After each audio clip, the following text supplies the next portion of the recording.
Madouas est leader depuis 2 jours désormais. Le jaune lui va très bien à Valentin Madouas. Aujourd'hui, c'est peut-être l'étape reine du Tour du Luxembourg. Une étape mouvementée dans le final, notamment sur le papier, elle lui correspond totalement. Il faudra surtout aller chercher du temps puisque demain, il y a un contre-la-montre.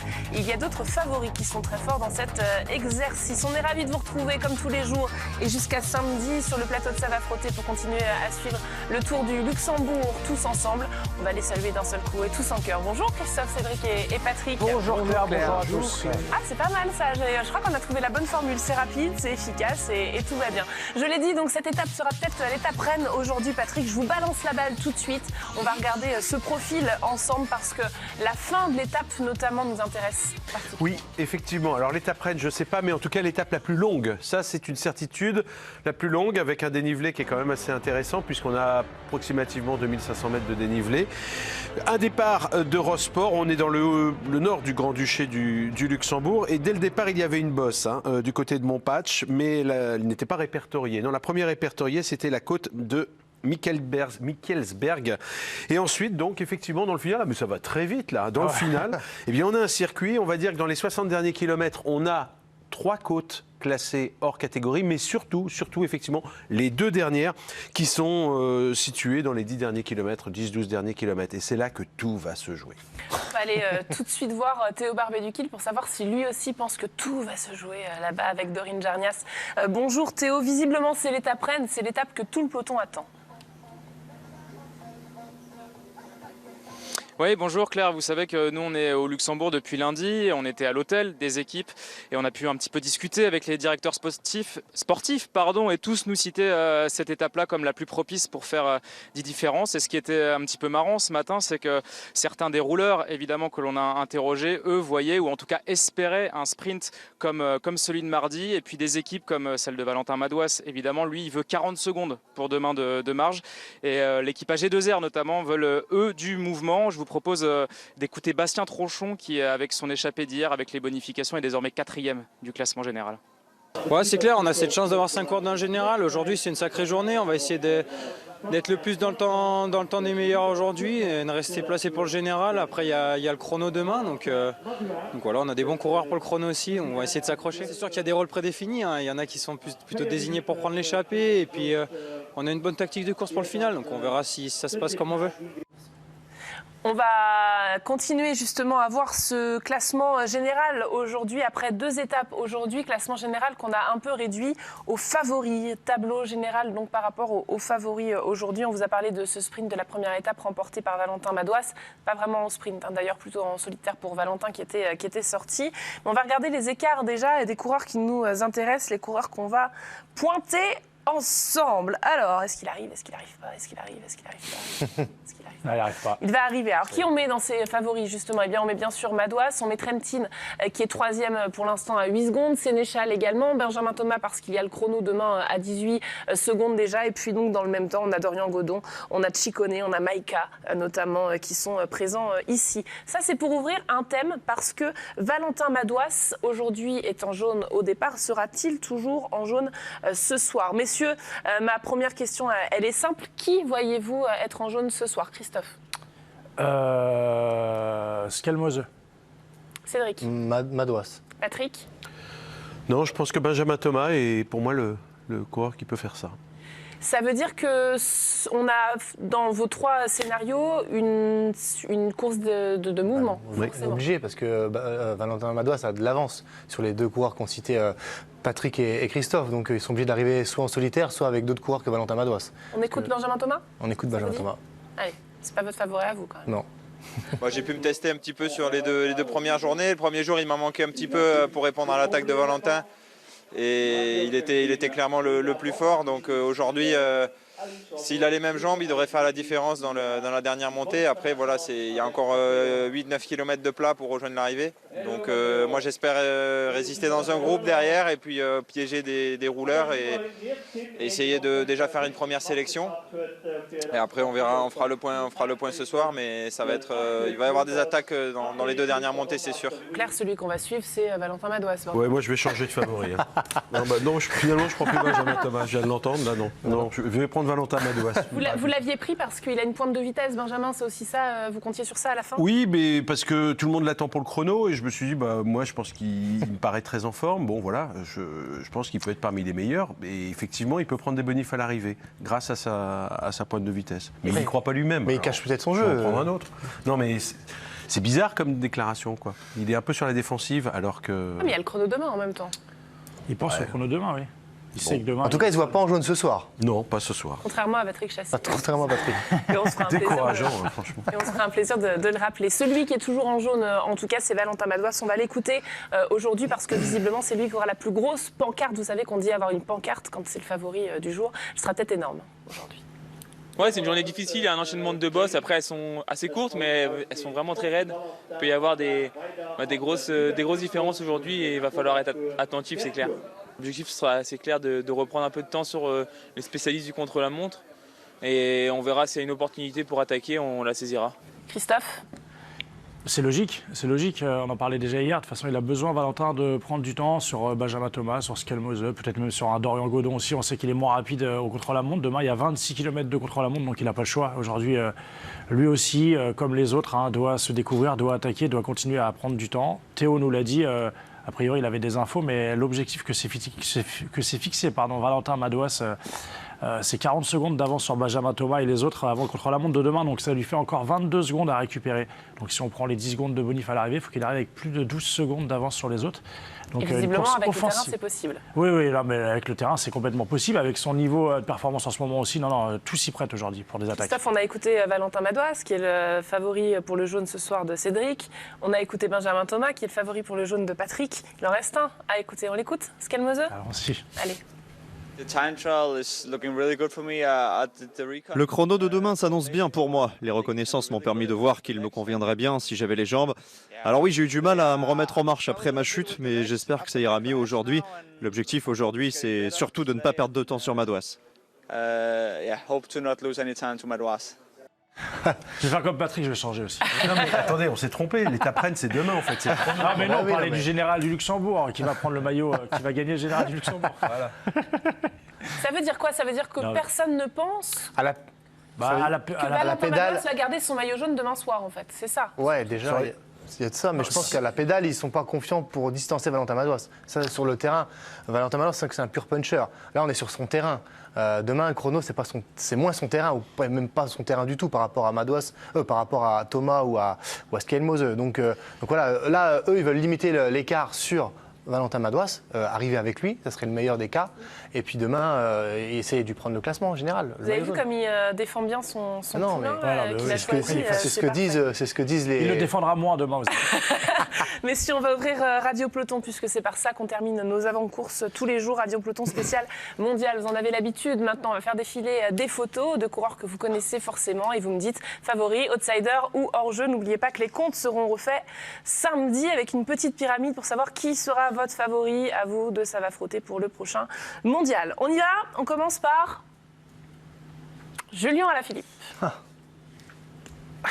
Oh, c'est dur. Eh ben oui, c'est dur, c'est fait pour. Malheureusement, j'ai envie de dire hors-jeu. Outsider. Non, outsider. Bah, il fait ce qu'il veut, Christophe. Il a le droit de répondre ce qu'il veut, Patrick. On enchaîne.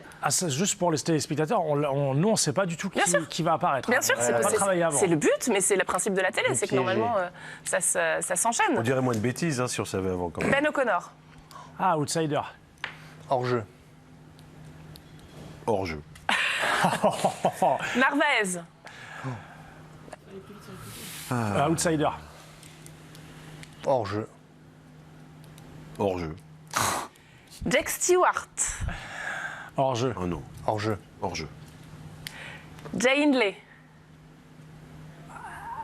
Hors-jeu. Hors-jeu. Hors-jeu. Et on finit avec un dernier, Connor Swift pour la sélection britannique. Hors-jeu. Hors-jeu. Hors-jeu. Allez, c'est bon. Super. Vous y allez avec des pincettes, mais c'est C'est pas des pincettes, hallucinant. au contraire, on prend des gros risques, parce que s'il y en a un de ceux-là qui est champion du monde, on va nous le ressortir, Oui, effectivement. après, vous êtes une semaine avant, une Mais, semaine et demie avant, vous avez des Vous n'avez pas mis Vingegaard? Alors pas encore, et c'est Pas bizarre encore. parce qu'il ne le fera pas en fait le mondial Vingegaard, mais je pense que vous en aurez l'occasion d'en parler pendant la course. Les pronos, on termine rapidement, messieurs, les pronos sur cette étape du jour. Théo, tenez-vous prêts également. Maintenant d'ailleurs, on va voir Théo en premier, non? Allez, on va voir Théo en premier. Ouais, comme ça m'évitera de me faire piquer mon prono par Cédric. Kevin Genietz, pour moi. Christophe Riblon. Oh là là, je sais pas du tout. Vite. Dorian Patrick Godon. Chassé. Dorian Godon. Valentin Madouas. Cédric Pinault. Trentin.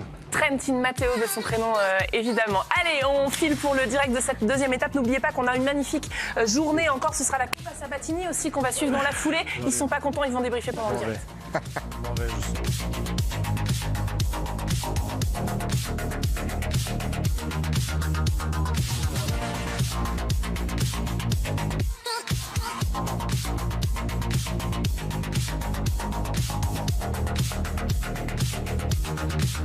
Allez, Valentin Madouas est en tête du Tour du Luxembourg depuis 2 jours maintenant, depuis mardi, course qu'on suivra jusqu'à samedi.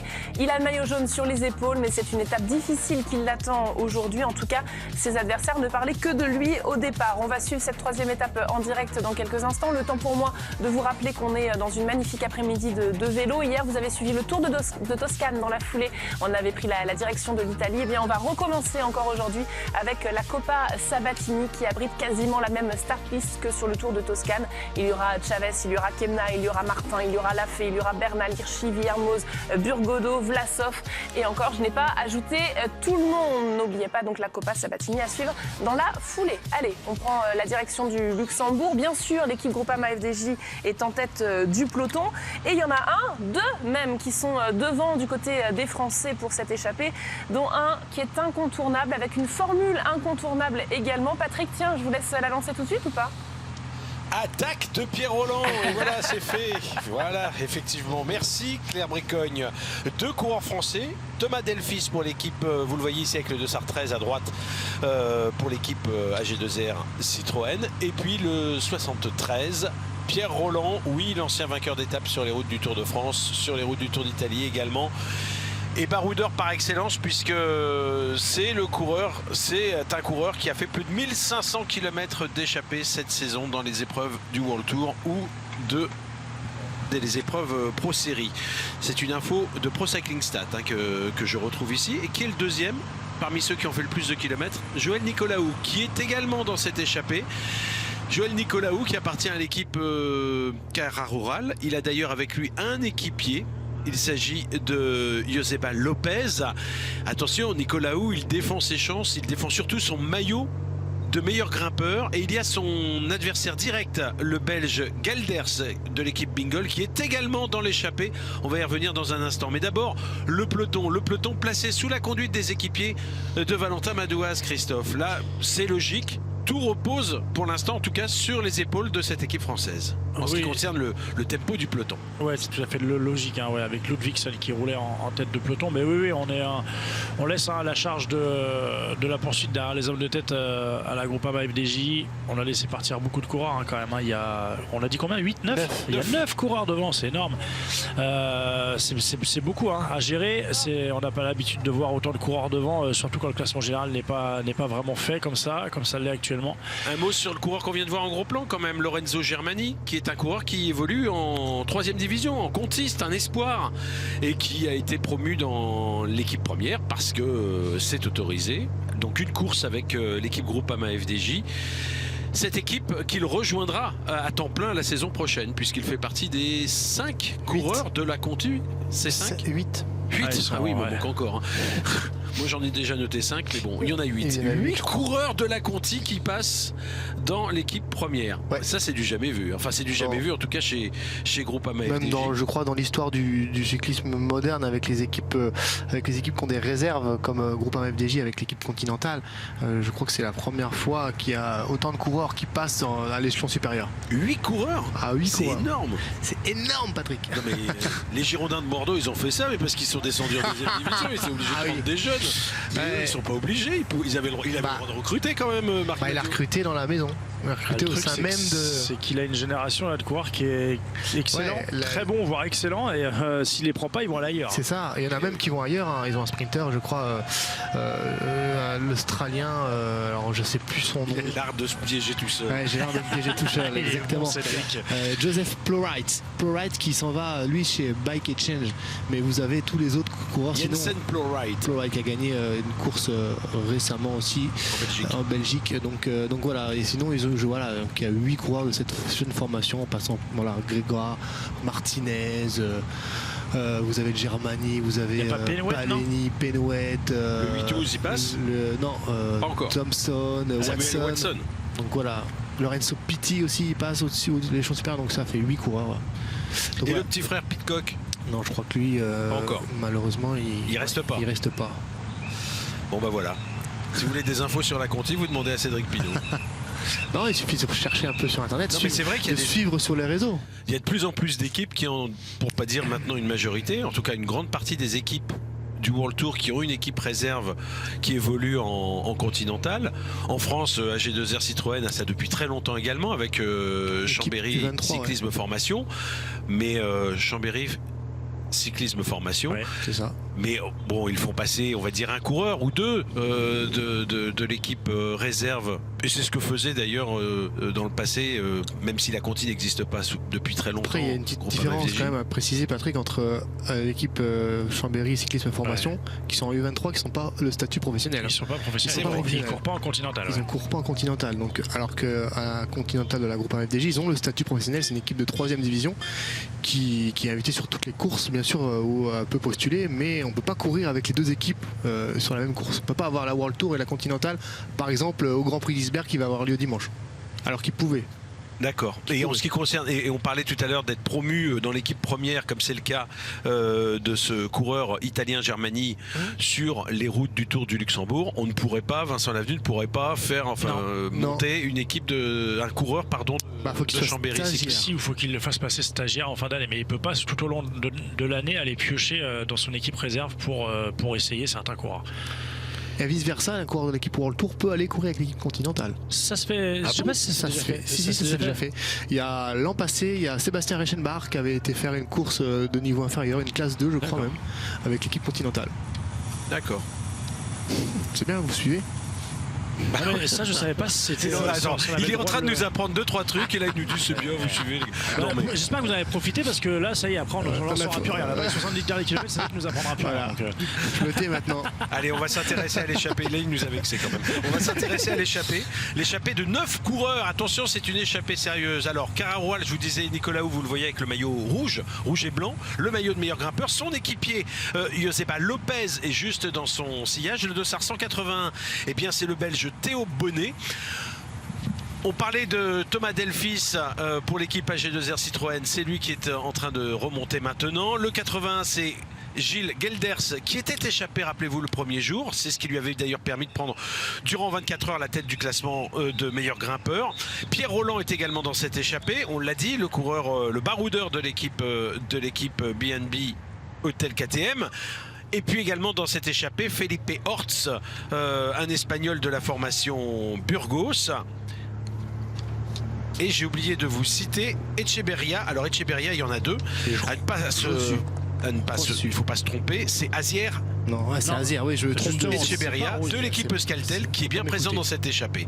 Oui, puisqu'il y en a un autre qui se trouve dans la formation Cararoual. 2 coureurs de l'équipe Cararoual cependant.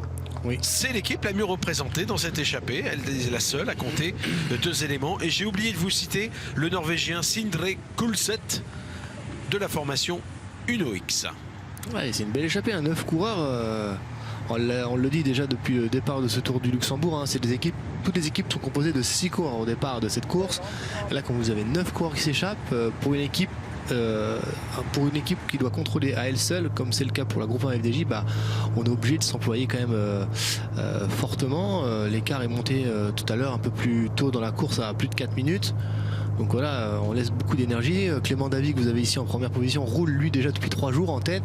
Donc il commence aussi à être un peu, je pense, fatigué, ce jeune coureur mayennais. Donc il est suppléé aujourd'hui avec Tobias Luglinson. Mais voilà, 2 coureurs qui roulent depuis, je pense, le départ pour contrôler 9 hommes. C'est jamais simple. Surtout avec un homme classé au général. Hein. Ouais, Pierre comme Rolland Pierre qui a Rolland. 18 secondes, d'ailleurs qui a pris des bonifications. Ouais, Donc c'est il est vrai, plus qu'à 15 Faut le secondes. rappeler, Pierre Rolland a pris 3 secondes de bonification tout à l'heure. Ça permet donc à Pierre Rolland de remonter à la 7e place au classement général. Il y avait au départ de cette étape 6 coureurs qui étaient dans le top 8. Eh bien, ils sont 7 désormais dans le top 10. 7 coureurs français. Ça peut ne pas surprendre parce qu'on pourrait dire bah oui mais ils sont peut-être très nombreux au départ donc c'est normal qu'ils soient nombreux également dans le top 10. C'est pas tout à fait vrai sur le Tour du Luxembourg. Il y a 22 Français engagés, 22 Français engagés dans la compétition. Il y en a quand même 7 dans le top 10. C'est remarquable. C'est pas mal, ouais. Bon, les Français sont en forme en cette fin de saison. Là, on l'a vu dès la première étape avec la victoire de Valentin Madouas. Mais derrière Valentin Madouas, on avait, je crois, 7 Français aussi lors de la première étape qui ont terminé dans les 10 premiers. Voilà, on les retrouve au classement général. Hier, on a été chercher des bonifications aussi qui ont permis notamment à Tronchon de faire un beau rapproché dans le top 5 au classement général. Donc voilà, c'est bien pour les Français. Ça fait parler d'eux. Ça prouve qu'ils sont en forme en cette fin d'année. Bastien Tronchon qui a gagné hier 44 places. Bon, ça veut pas dire grand chose parce que sur les 44, enfin ça veut pas dire grand chose aussi, ça veut dire quand même qu'il a pris des bonifs. Voilà. Mais il y a beaucoup de coureurs qui sont dans le même temps et à la place il était loin. Ils sont une cinquantaine effectivement au total à En être 18 secondes, ouais. à se tenir en 18 secondes. Après, il y a un point à souligner quand même, c'est que tous les jours, on n'a pas le même nombre de bonifications attribuées sur les étapes. Le premier jour, rappelez-vous, messieurs, on avait seulement une bonification attribuée. Hier, on avait 3 sprint bonifs et aujourd'hui, on n'en a que 2. Alors, allez savoir pourquoi. Est-ce que c'est bien ou est-ce que c'est pas bien? Moi je trouve ça pas mal moi. Ouais, je sais pas. Ah bah non, vous n'êtes pas d'accord. Non, bah pourquoi changer alors que c'est bien d'avoir des bonifications, ça permet de remettre un petit peu les coureurs dans le match, comme ça a été le cas pour Bastien Tronchon hier. Il a pris 9 secondes de bonification sur la journée, ça l'a remis, on va dire, dans le match pour le général, même si on sait qu'il y a le chrono qui va beaucoup jouer aussi sur le classement général. Mais ouais, c'est bien d'avoir des bonifications en cours de route, ça permet un petit peu de mettre un peu plus d'attrait, je pense, à la course aussi. Là, voilà, le premier jour, on en a eu que une, hier 3, là 2.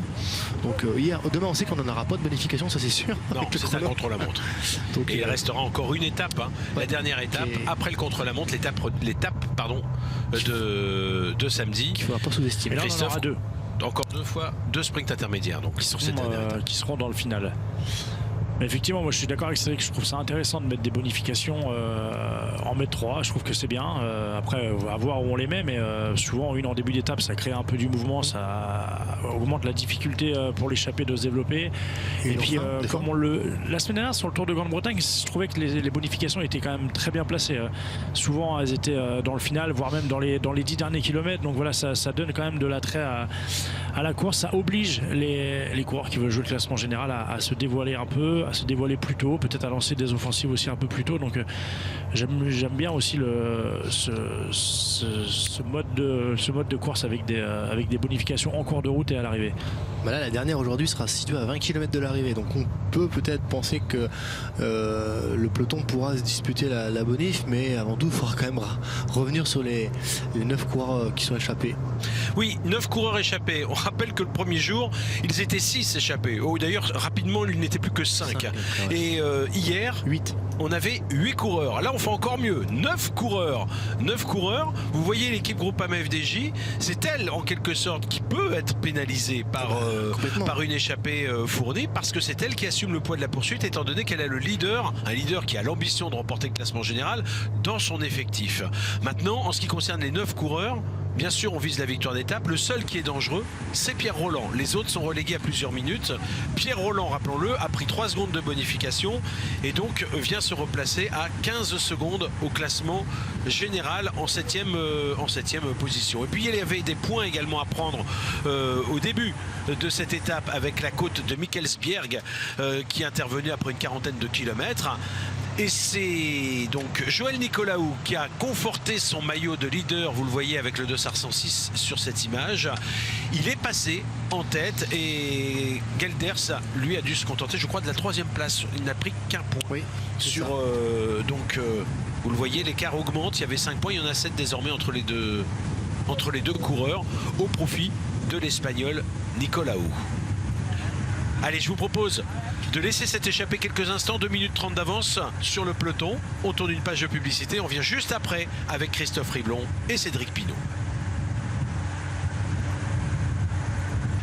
Gilles Gelders, ce jeune Belge de 19 ans, est au sein de l'échappée des 9 coureurs aujourd'hui. Pour l'instant, avec plus de 2 minutes 30 à 62 km de l'arrivée.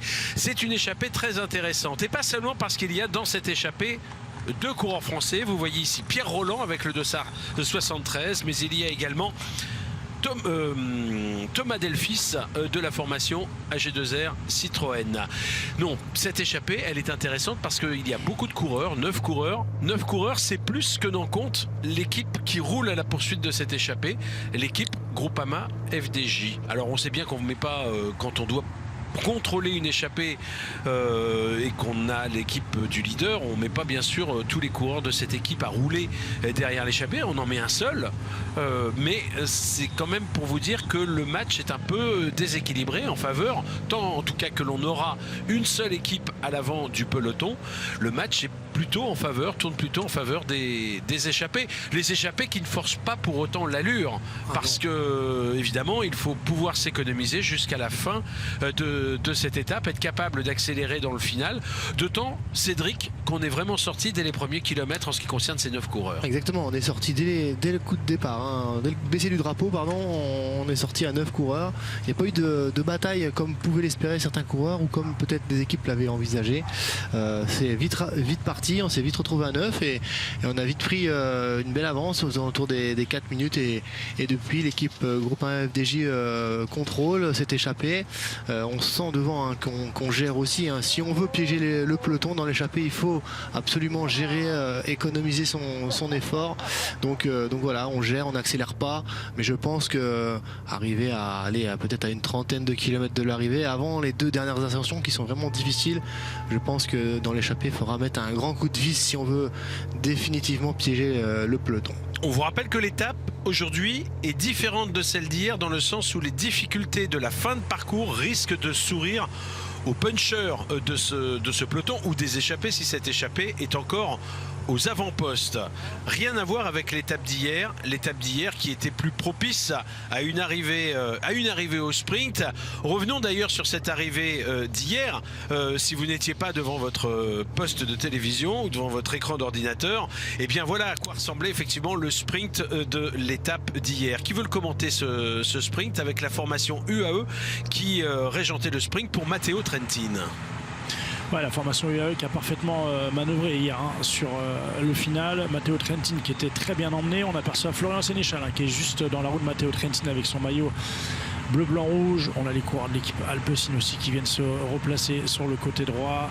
On a c'est Axel Laurence aussi hein, qui est là pour l'équipe BNB Hotel là, qui vient frotter là juste derrière les coureurs de l'équipe de Koenig. Et c'est surtout voilà, ce moment hein, important où on a laissé partir Oliveira. Hein. Matteo Trentin intelligemment a laissé une cassure à Oliveira, ce qui a obligé hein, Florian Sénéchal à faire l'effort, à lancer son sprint à plus de 250 mètres et c'est ça hein, qui va lui manquer sur le final et c'est pour ça qu'il va se faire battre par Matteo Trentin parce que tout simplement Matteo Trentin arrivait derrière avec de l'abri et de la vitesse, il était en survitesse hein, par rapport à Florian Sénéchal. Voilà, on va voir ça, c'est Steimle dans un premier temps, Steimle le coéquipier de Florian Sénéchal qui va faire l'effort mais il n'est pas en mesure de recoller à Rui Oliveira. Du coup Florian Sénéchal est obligé de livrer son sprint prématurément. Il précisera derrière un sprint de 250 mètres. Dans sa roue il y a Bellerini mais il y a surtout Matteo Trentin qui se dégage et qui après avoir fait la cassure, vous le voyez, non seulement n'avait pas renoncé mais qui en plus va venir coiffer tout le monde sur la ligne d'arrivée. Enfin quand je dis tout le monde, Axel Laurence qui fait 4e, Davide Ballerini qui fait 3e et le champion de France Florian Sénéchal qui doit se contenter de la 2e place. C'était quand même un joli coup tactique réussi par l'équipe UAE Team Emirates avec Rui Oliveira et Matteo Trentin, 2 coureurs qu'il était évident de chercher à écouter après ce coup de force réussi. Et précisément, eh bien, c'est Théo Barbet-Duquil qui est allé les retrouver ce matin pour leur demander de raconter un petit peu ça et pour savoir évidemment comment toute cette tactique avait été mise en place. On l'écoute. Le plan, c'était de gagner. Pendant un moment, on a pensé que c'était lui qui allait gagner. Et puis, à la fin, je suis arrivé pour devancer les quick-steps. On a très bien utilisé nos cartes. Expliquez-nous quelle était la tactique. Mon plan, c'était de lancer Matteo. Alors j'ai lancé mon sprint à 500 mètres de l'arrivée. Matteo, il a de l'expérience. Il a pensé qu'il pouvait me laisser partir pour obliger les gars de la Quick Step à boucher le trou. Et c'était une bonne chose parce qu'il a pu se remettre dans les roues et faire un sprint vraiment parfait. C'était une très grande journée pour nous. Matteo vous a volé la victoire, non? Ouais, peut-être que Matteo m'a volé la victoire, effectivement. Non, je rigole. Le plus important, c'est bien sûr que la victoire soit dans l'équipe. Donc je suis très très heureux pour ça. Bon voilà, on voulait revenir sur ce coup de force alors que les échappés sont dans l'une des côtes répertoriées. Côte sévère, hein, répertoriée dans ce final à 60 km de l'arrivée. On n'est pas dans les deux dernières côtes répertoriées du parcours, mais celle-là, elle fait déjà mal aux pattes. À 900 mètres, 7,6% de moyenne. On a vu des passages à... Ouais, Louise annonçait 9, je crois. Moi, j'avais un peu moins, mais bon, on voit bien, on est plus sur du 9. Hein.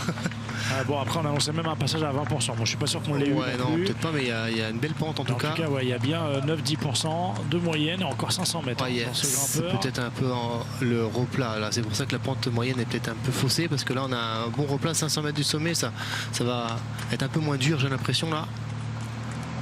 Les 9 coureurs échappés qui restent ensemble, hein, néanmoins dans cette ascension. Vous pensez qu'au sein du peloton il peut se passer quelque chose sur une côte aussi pentue? Je pense pas, on est loin de l'arrivée. Alors hier on était surpris par l'attaque de la formation Alpecin. Rappelez-vous, pourquoi pas une formation tenter quelque chose. Ça voudrait dire qu'on perdrait beaucoup d'équipiers pour, j'imagine, Valentin Madouas aussi.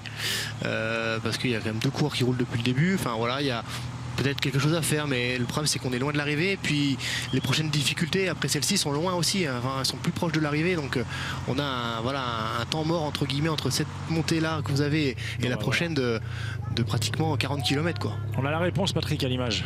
Oui, pas d'attaque pour l'instant, en tout cas dans cette ascension, mais on se rend encore mieux compte de l'importance de la pente sur cette vue de face, enfin que l'on avait juste avant. Allez, 20% sont pas loin, enfin ils y sont peut-être pas, mais ils sont pas loin quand même. Hein. Un joli petit mur flandrien. Mais bon, le Luxembourg, c'est pas dans les Flandres hein, quand même. Bon, il vaut mieux que ça n'accélère pas parce que Benjamin Thomas était dans les 5 derniers du peloton. Il vaut que ça n'accélère pas pour lui. Hein. Ouais, alors que devant on se fait le sprint, regardez. Et c'est Nicolas Hou qui va encore empocher des points supplémentaires, les 5 points de ce hors catégorie. Devant son principal adversaire, Gilles Gelders. Et on avait le coéquipier de Nicolas Hou qui a dû lui emmener le sprint, Joseba Lopez, qui lui est passé en 3e position. Lopez aurait bien voulu s'intercaler peut-être pour que Gelders marque moins de points, mais il n'a a priori pas réussi à le faire. Bon, ils sont tous les 3, ils ont pris quelques mètres d'avance, mais on va probablement se relever. On revoit ce sprint au ralenti au sommet de cette difficulté. Nicolas Hou, sans problème. Hein. Ah ben, alors attendez, oui, Gelders s'est peut-être passé, mais alors ça s'est vraiment pas joué à grand-chose pour la 2e place. On va attendre le classement hein, qui va s'afficher dans quelques instants. C'était cette côte de Oumknoop. On aperçoit Matteo Trentin sur la droite avec son maillot bleu ciel, maillot du classement par points. C'est ça. Il y a le champion de Suède à ses côtés, Eriksson.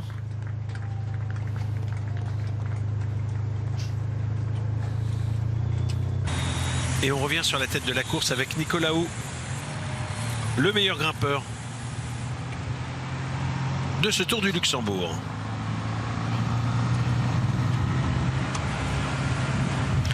Vous avez vu en haut, la particularité de ces montées qu'on a souvent au Luxembourg, c'est qu'en haut ça bascule pas tout de suite. On est sur une grande plaine au sommet. Et là, si on avait du vent, ça pouvait être dangereux pour le peloton ou pour les hommes de tête. Mais pas de vent apparemment, d'après ce qu'on peut observer sur les images. Non, pas de vent très sensible. En tout cas, pas un vent suffisant pour pouvoir l'exploiter dans une course de mouvement. Bon, on a plus d'1 km 500 de différence entre les hommes de tête et... Oh bah non, l'écart a diminué quand même, là, moins de 2 minutes maintenant. On arrive au sommet bientôt. Top, ils sont passés sur la ligne là. 1,35 ? Non, c'est pas ça. Non, ça fait un pointage plus loin. J'ai plus loin au pointage. Je l'ai loupé celui-là. Ouais, on relance bien. Vous avez vu en haut, au sommet de l'ascension, Clément Davy fait une belle relance. Ah ouais, l'écart est bon, hein. C'était à ce virage-là, effectivement, une 52, une 53, voilà, on est dans les temps. On a monté un peu plus vite dans le peloton que dans l'échappée, cette bosse. Pourtant, on s'est fait le sprint. Pourtant, on s'est fait le sprint, ouais, exactement. Dans l'échappée, alors que dans le peloton, on l'a monté tempo. Voilà, t'as un bon petit vent. Voilà, là, il y en a de partout. Là, s'il y a du vent, il y a déjà des cassures, sans qu'il y ait de vent. Bon, très bien organisé Andy Schleck cette course, mais l'année prochaine avec du vent, s'il vous plaît. Mettre des gros ventilateurs sur les côtés là. Il faut innover. C'est pas très écolo. Alors, on met des éoliennes lorsqu'il y a du vent pour faire de l'électricité. Vous non, vous allez utiliser l'électricité pour faire des éoliennes, pour faire tourner des éoliennes. D'accord. Il faut créer le spectacle. Ok. Allez, le classement, donc c'est confirmé. Gelders prend la 2e place et donc les 3 points qui vont avec. Il y a désormais 9 points de différence entre Nicolaou et Gelders au classement général du Grand Prix de la Montagne. Ça va être compliqué quand même, hein. On a beau être 9, Groupama FDJ a bien géré l'avance. Enfin, le retard du peloton par rapport aux échappés, l'écart est quand même pas très important, alors qu'il reste une bonne distance. Pour l'instant, ce qu'il y a à noter, c'est qu'on laisse l'équipe Groupama FDJ seule travailler. Les autres jours, on a mettre un coup de vis là. D'autres coureurs, ouais, alors que ça visse quand même sur le haut là. Même s'il n'y a pas beaucoup de vent, on accélère. Quand même, on voit que dans le peloton, c'est très très étiré. Vous savez quoi ? Il y a quand même un peu de vent. On a sûrement eu l'info là qu'il y a des hommes en rouge et blanc avec le cuissard noir à l'arrière, là, dont Benjamin Thomas là. Et même si on ne crée pas de cassure, c'est légitime. On veut essayer de leur faire mal. Ouais. On se fait mal à l'avant, mais c'est pour aussi. Regardez, ça a cassé. Hein. Ça casse derrière. En 40e position. Et là, si on a des équipes qui se retournent, qui pourraient peut-être donner un coup de main, si on a piégé par exemple un Benjamin Thomas, ça pourrait être intéressant. J'ai déjà un gros erreur de placement là de l'équipe Cofidis. On voit des RK Samsic, j'imagine que Kevin Vauquelin est peut-être parmi dans les premières positions du peloton. Mais pour l'instant, on laisse faire l'équipe Groupama FDJ. Hein. Pourtant, d'autres équipes auraient intérêt à éliminer également Benjamin Thomas. On n'y croit pas. Théo Trentin s'est retourné, voilà, on a perdu pas mal de coureurs là, regardez. Ça m'étonnerait pas qu'il y ait une autre équipe là qui vienne. Regardez, d'ailleurs c'est Cofidis qui est en train de rouler derrière.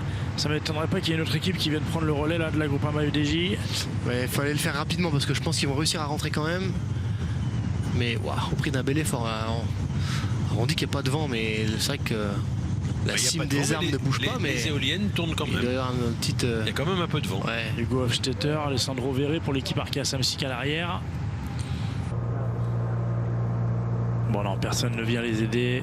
Après c'est un jeu. Est-ce que c'est pas un jeu un petit peu dangereux là? Parce que de toute façon on est en train d'assumer le poids de la poursuite et en plus on va sacrifier peut-être un équipier dans cette tentative. Non, ils sont deux à rouler. Ma question, est-ce qu'on ne risque pas de le payer plus tard dans l'étape? Non, là après on va être sur un parcours.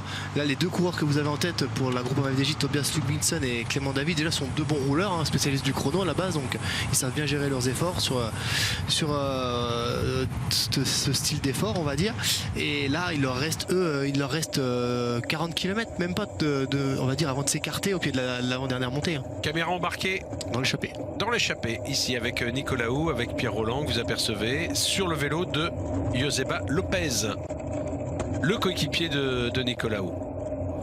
Ils sont dans un aquarium, non? Non, Lopez il a une otite en fait. Mais ça va, hein, ça roule hein, quand même. Allez, ça s'est relevé. Ça va rentrer. Ça s'est relevé effectivement en ce qui concerne la tête, ce qui va permettre au deuxième groupe de revenir sur le premier, enfin au peloton morcelé en deux parties, de se reformer. Allez, petit coup de chaud là pour Cofidis et Benjamin Thomas. Finalement tout va rentrer dans l'ordre. Ah, Bastien Tronchon était derrière aussi, regardez, à J2R, Citroën, le 16. Voilà, ces images toujours plus impressionnantes quand on est au sein du peloton. Lui aussi il est notite, non? Mais On a passé à Geoffrey Bouchard là, pour l'équipage de Citroën, Reichenbach pour la BNB Hotel. Schoenberger, Reichenbach, un peu il est chez Groupama FDJ, Schoenberger.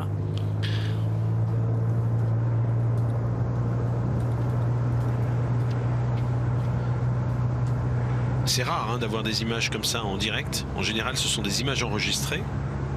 Et là, je pense qu'il s'agissait d'images en direct. Donc on salue la réalisation pour ces images.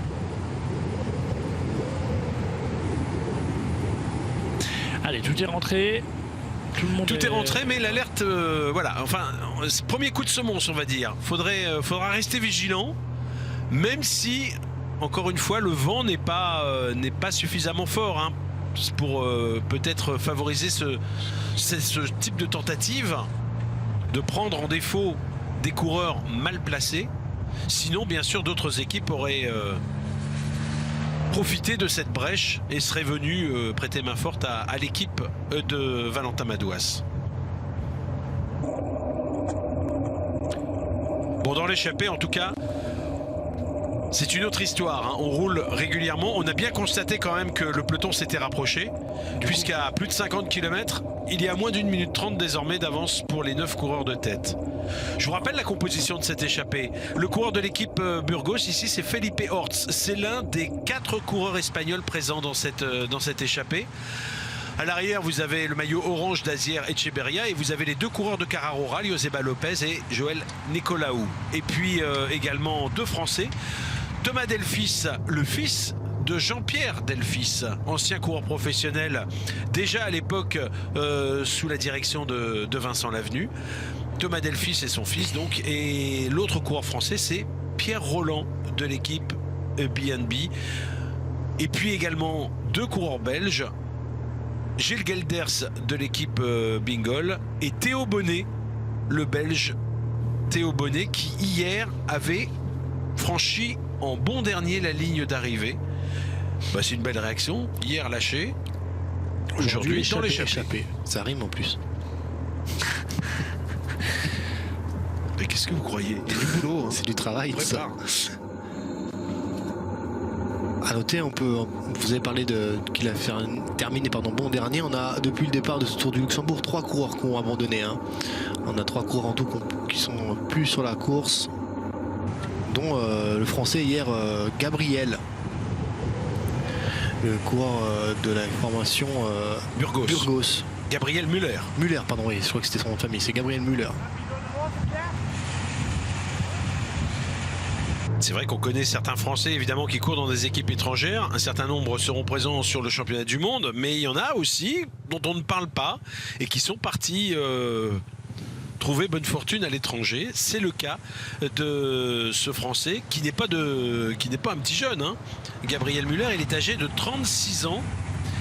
Et figurez-vous qu'il avait débuté non pas en Espagne chez Burgos, mais précisément ici au Luxembourg, au sein de l'équipe d'Ifferdange.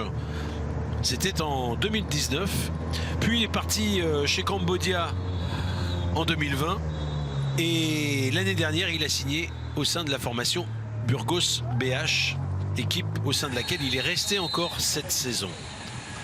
Il était présent d'ailleurs sur l'Arctic Race of Norway, mais il avait également abandonné. Et il était présent sur les boucles de la Mayenne également.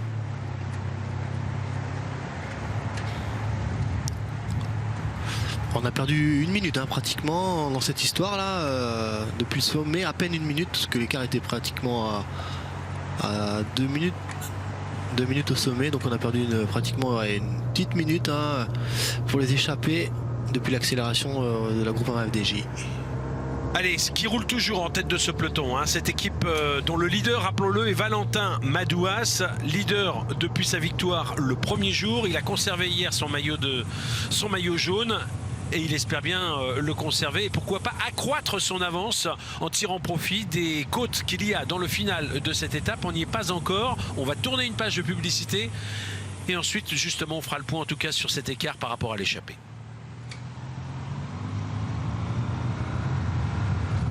Groupama FDJ à la poursuite des échappés avec Valentin Madouas dans la roue de ses équipiers. Le leader de ce Tour du Luxembourg sait qu'aujourd'hui, eh bien, il s'agit probablement de l'étape Rennes à la veille d'un contre-la-montre qui prolongera évidemment cette étape et qui risque de remodeler encore le classement général. Valentin Madouas, dont l'avance reste faible sur ses principaux adversaires. On va revoir le classement général et vous allez pouvoir constater que l'avance de Valentin Madouas n'est que de 7 secondes par rapport aux jeunes coureurs, pas si jeunes que ça d'ailleurs, pourquoi je dis jeunes, aux coureurs de l'équipe alpecin.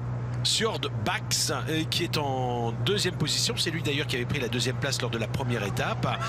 Matteo Trentin en troisième position à 8 secondes. Bastien Tronchon est en quatrième place à 9 secondes. Florian Sénéchal à 12 secondes. Clément Berthet à 13 secondes. À 13 secondes également. Pierre Rolland qui figure dans cette échappée et qui a pris donc tout à l'heure des secondes de bonification. Pourquoi je dis 13? Non, pas 13. Il a pris 3 secondes, il est à 15 secondes. Pardon. Il est juste derrière Benjamin Thomas qui lui était 7e du classement.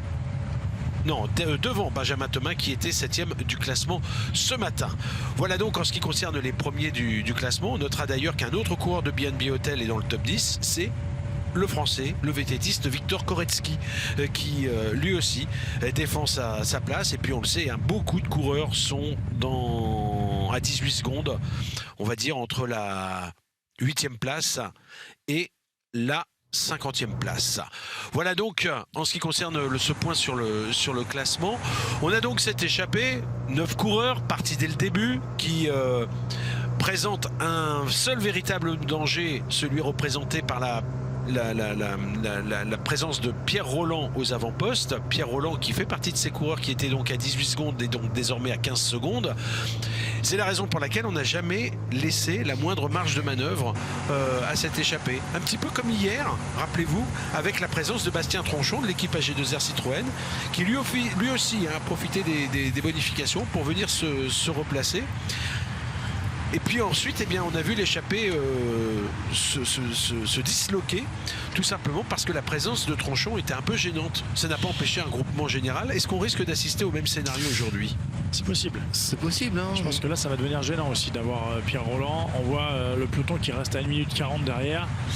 On sent qu'il y a un peu plus d'implication pour les 9 hommes de tête. On essaie de redonner un peu une dynamique à cette échappée, de rouler un peu plus vite. On voit que les relais passent très rapidement.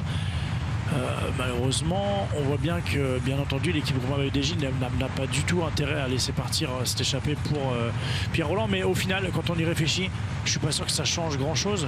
Parce que de toute façon, l'objectif, et il nous l'a bien dit ce matin de Valentin Madouas, c'est d'essayer d'aller gagner l'étape, d'aller prendre le maximum de bonification. Donc de toute façon, qu'il y ait Pierre Rolland ou pas devant, l'équipe Groupama FDJ, a priori, de ce qu'on en sait, elle a l'intention d'aller chercher cette échappée pour jouer la victoire de l'étape. Donc j'ai envie de dire, voilà, on n'est pas dans le même cas de figure qu'hier, où hier on n'était pas trop sûr de la volonté de l'équipe Groupama FDJ d'aller chercher l'échappée. Là aujourd'hui, les ambitions sont affichées, sont claires. Donc honnêtement, je crois qu'il n'y a pas moyen de il n'y a pas de raison, pardon, de se fâcher avec Pierre Rolland ou de l'obliger à se relever. Ça ne changera rien à la finalité de cette échappée, en tout cas de la volonté de l'équipe Groupama FDJ. En tout cas, ce qui est intéressant par rapport aux autres jours, quand même, c'est qu'aucune équipe ne vient aider la Groupama FDJ à rouler. On est en train de fatiguer les coéquipiers de Valentin Madouas. Alors, c'est judicieux de la part des autres équipes. Valentin et la Groupama FDJ ont affiché leurs ambitions. Assumer le poids de la course. Valentin est leader. Il a semblé être le plus fort de la course dès qu'il y a une ascension. On l'a vu sur la première étape. Il a vraiment fait la différence. Donc du coup, on le laisse travailler avec ses coéquipiers. Et donc, contrairement aux autres jours, pour l'instant, personne ne vient l'aider. Et ça, j'ai envie de dire, c'est stratégiquement plutôt bien joué pour le final si on arrive à esseler Valentin. D'autant qu'un leader, Cédric Pinault peut en cacher un autre dans cette équipe Groupama FDJ. C'est vrai qu'on a une deuxième carte avec Kevin Geniest dans l'équipe Groupama FDJ. Après, Kevin n'a pas pris de bonification depuis le début de la course. On l'a vu offensif, que ce soit le premier jour ou même hier.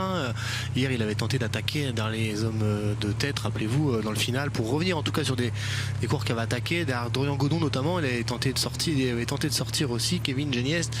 Donc voilà, il est chez lui, il est ultra motivé. Et je pense qu'il voudrait bien aller chercher une étape aussi. Mais voilà, il a Valentin Madouas avec lui.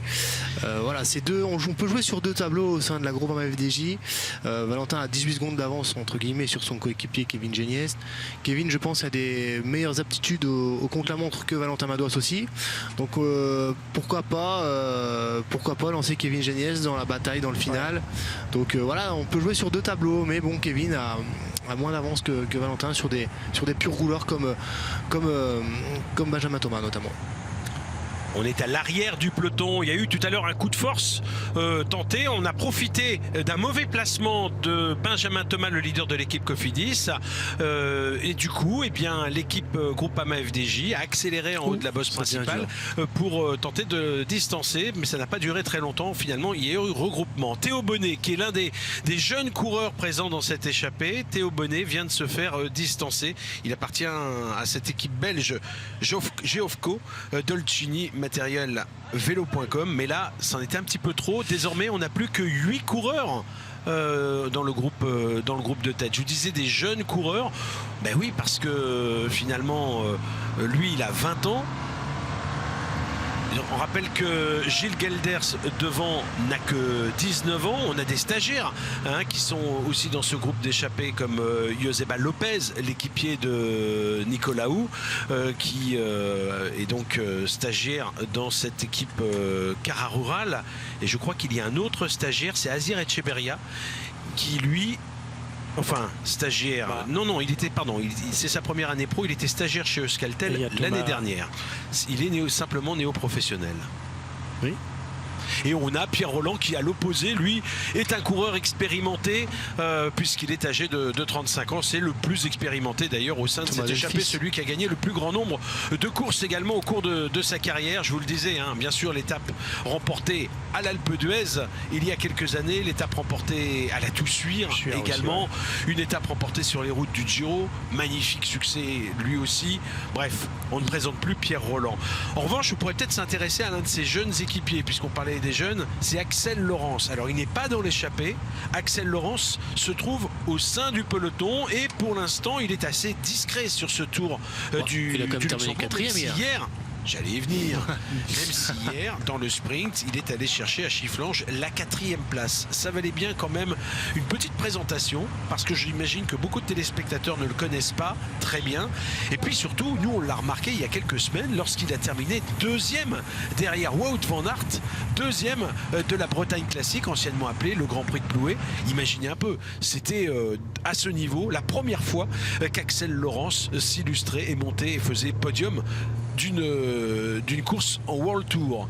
Justement donc, nos envoyés spéciaux Théo Barbet-Duquil avec à la caméra Dorine Jarnias sont allés le rencontrer. C'est un entretien qu'on vous propose, puisque pour l'instant ça ne bouge pas réellement entre les échappés et le peloton. On écoute cet entretien et on refait un point ensuite sur cet écart par rapport au peloton. A tout de suite.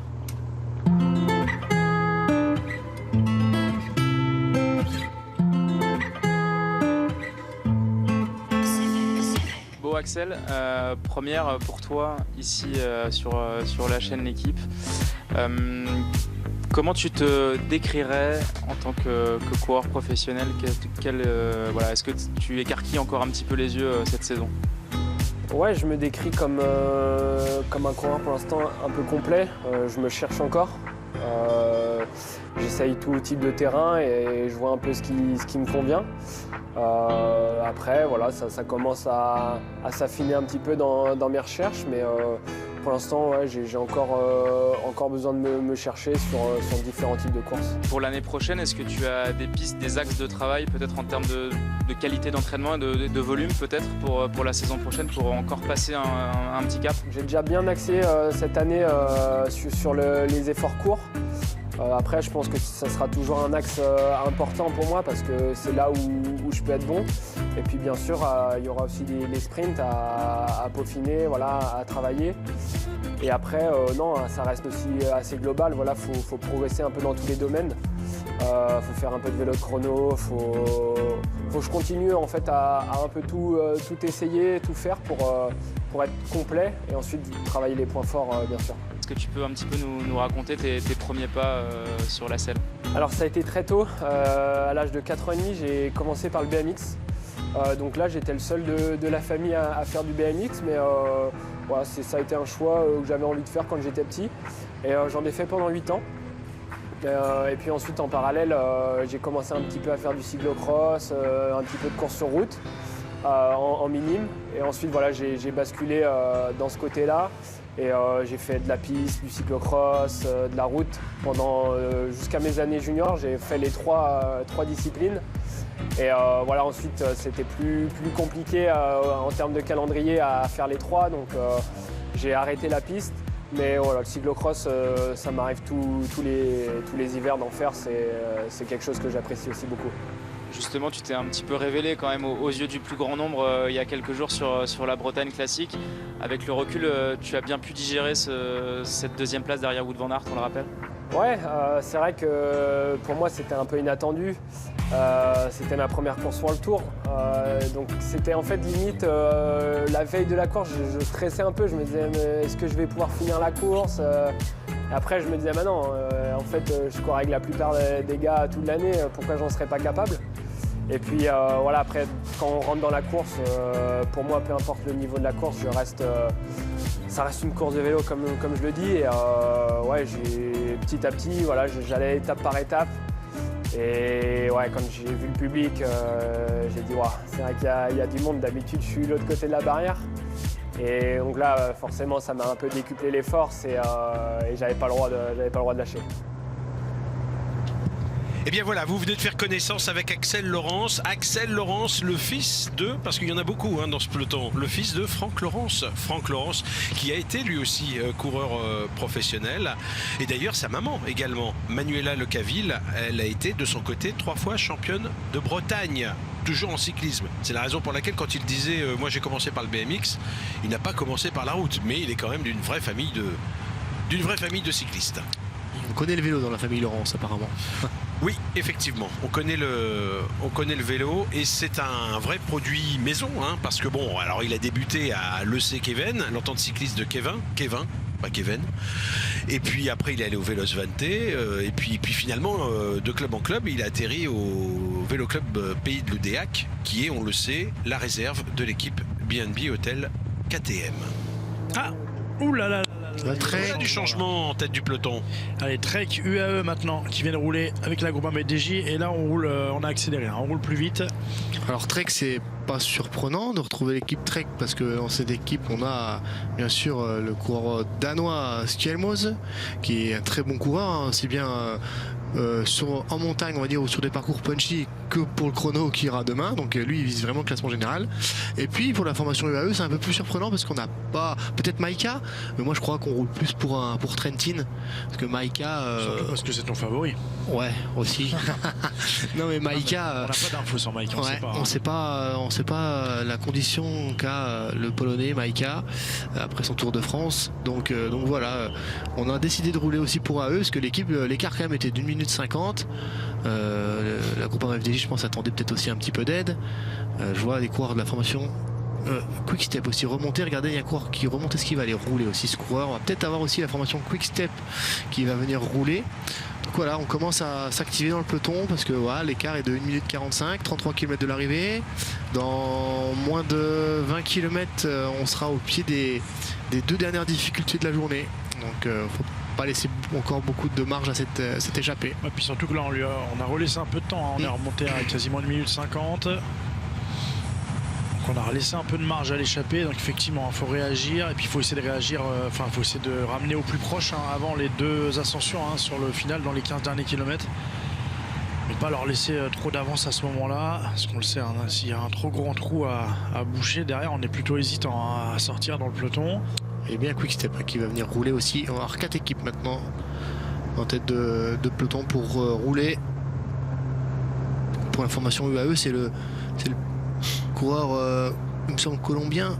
C'est un Colombien, oui, Ardila, qui roule. Le petit gabarit de cette équipe UAE. Il doit être content, Luc Vincent, d'être dans la roue d'Ardila. Pour l'abri, c'est pas... Alors, oui, en pas revanche, terrible. Ardila sera très content quand Ludvigsson va venir le relayer. Exactement. Et je pense que dans la route de Ludvigsson, on a... Stills, ouais, au mollet. Il a les mêmes mollets que Patrick. On connaît au mollet, c'est les mêmes mollets que Patrick. Regardez. Oh là là, ça change. Bon, on donne des nouvelles Allez, en marge de ce Tour du Luxembourg, on sait qu'il y en a beaucoup qui préparent le championnat du monde. On a appris côté français un forfait important chez les dames. C'est le forfait d'Audrey Cordon-Rago, la championne de France, qui, on le sait, avait déjà déclaré forfait pour le chrono. Et malheureusement, eh bien, la Bretonne qui est âgée de 32 ans ne pourra pas non plus s'aligner finalement sur l'épreuve en ligne. C'est dommage, hein, parce que c'était notre tête d'affiche, je pense, enfin peut-être notre leader, hein, pour la France, Audrey Cordon, celle qui a les meilleurs résultats au point de vue international, hein, côté français. Donc voilà, c'est dommage pour... Elle ne sera pas du voyage pour Wollongong en Australie. Elle est remplacée par Jade Viel de FDJ Suez Futuroscope. Et j'en profite d'ailleurs pour dire, je parlais tout à l'heure de Axel Laurence, il y a également, il n'y a pas que le père et la mère qui ont fait du vélo, il y a aussi la petite sœur Tiffaine qui est professionnelle chez Arkea Samsic, donc c'est une vraie famille de cyclistes. Je referme la parenthèse, et comme on a un sprint intermédiaire qui va intervenir dans quelques kilomètres, dans 13 km, je propose, c'est un petit peu rapproché et on vous prie de nous pardonner pour ça, mais pour ne rien rater, on va quand même, enfin pour ne pas rater ça en tout cas, à 30 km de l'arrivée, on va tourner une page de publicité, on revient juste après.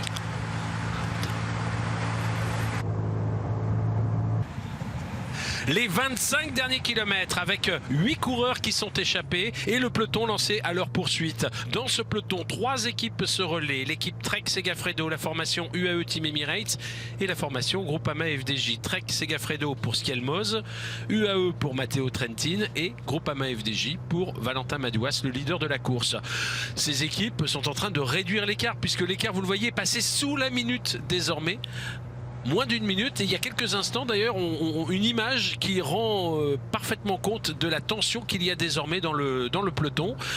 On était à la sortie d'un virage à l'arrière et 2 coureurs sont sortis un petit peu large.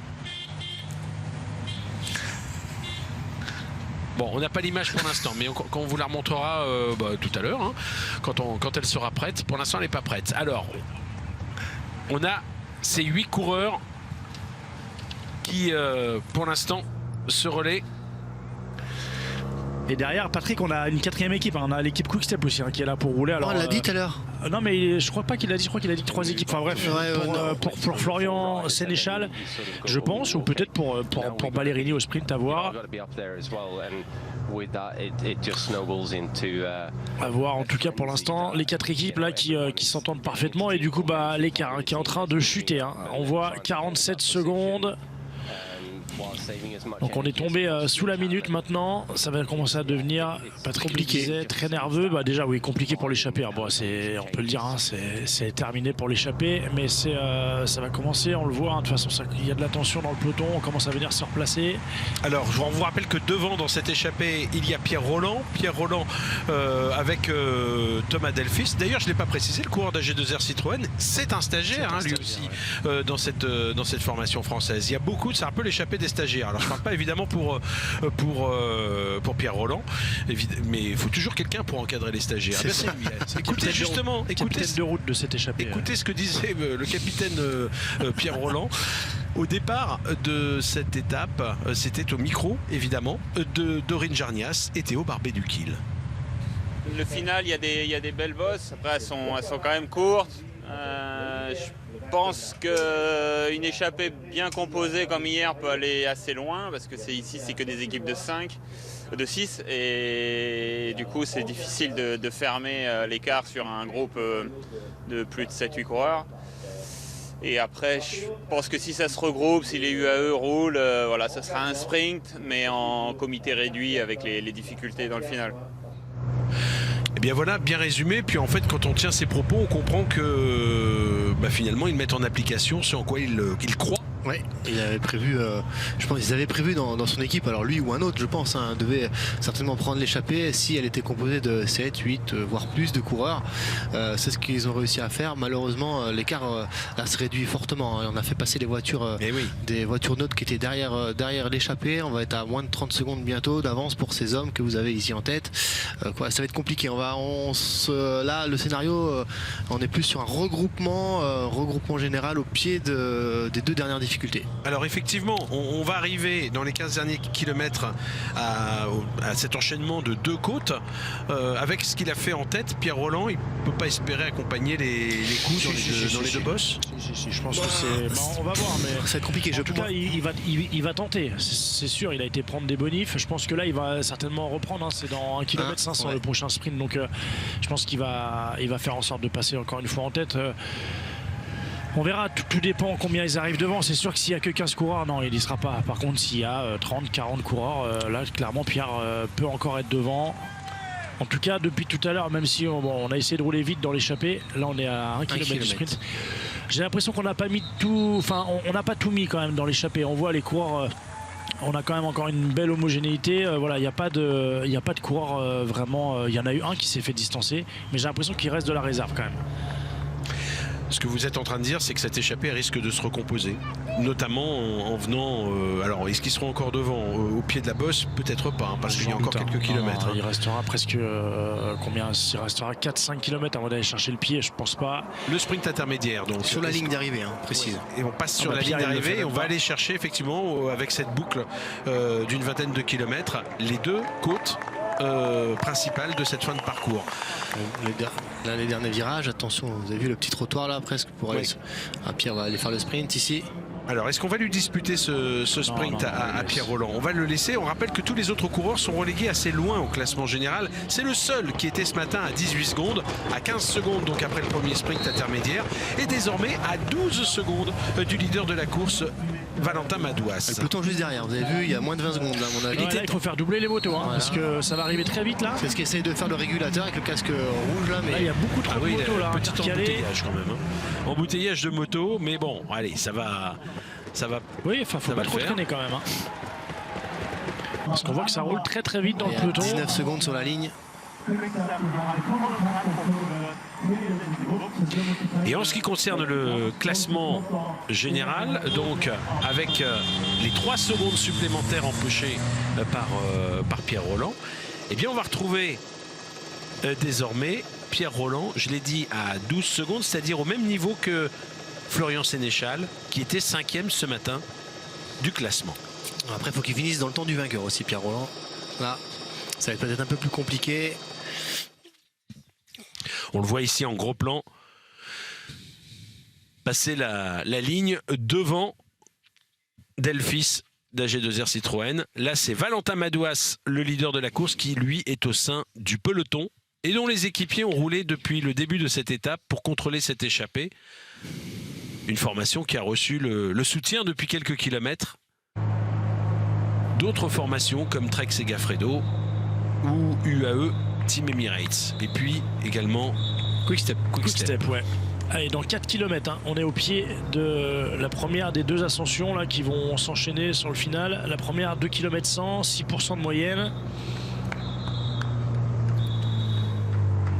Beaucoup d'équipes veulent se replacer. Alors on ne connaît pas la nature de la route, c'est-à-dire qu'on ne sait pas si c'est des bosses où on est sur des belles routes larges ou des bosses vraiment sur une route beaucoup plus étroite. On n'a pas forcément les informations. Donc ça peut jouer aussi ça peut avoir un rôle important, le placement au pied des difficultés, parce qu'on sait que les difficultés ne seront pas extrêmement longues non plus. La première doit faire 2 km. Ouais. La deuxième un peu plus courte, mais là, on est sur des belles pentes moyennes. On doit être sur du 6% la première et du 9% la deuxième. Ouais, c'est ça. Donc là on est sur une route, voilà, on va retomber sur une route plutôt large ici pour les coureurs. Alors qu'on remonte le classement sur le sprint intermédiaire. 3 secondes pour Pierre Rolland, 2 secondes pour Thomas Delphis et 1 seconde pour J'ai pas fait attention. C'est Gelders. Gelders, merci. Toutes les équipes veulent rester placées. On a les Uno X sur la gauche de l'image, droite de la route, maillot orange. Et les coureurs aussi de la formation Cofidis au plein centre là qui remontent. Regardez, ils sont 5 coureurs là. On est un petit peu plus loin là pour Valentin Madouas. Là, regardez, là on est en 25, 30e position. Un peu plus loin. Et l'équipe UAE qui vient prendre la tête, la bien regroupée. Ouf, attention, il y a eu un gros freinage là juste avant ce virage gauche, ce rond-point.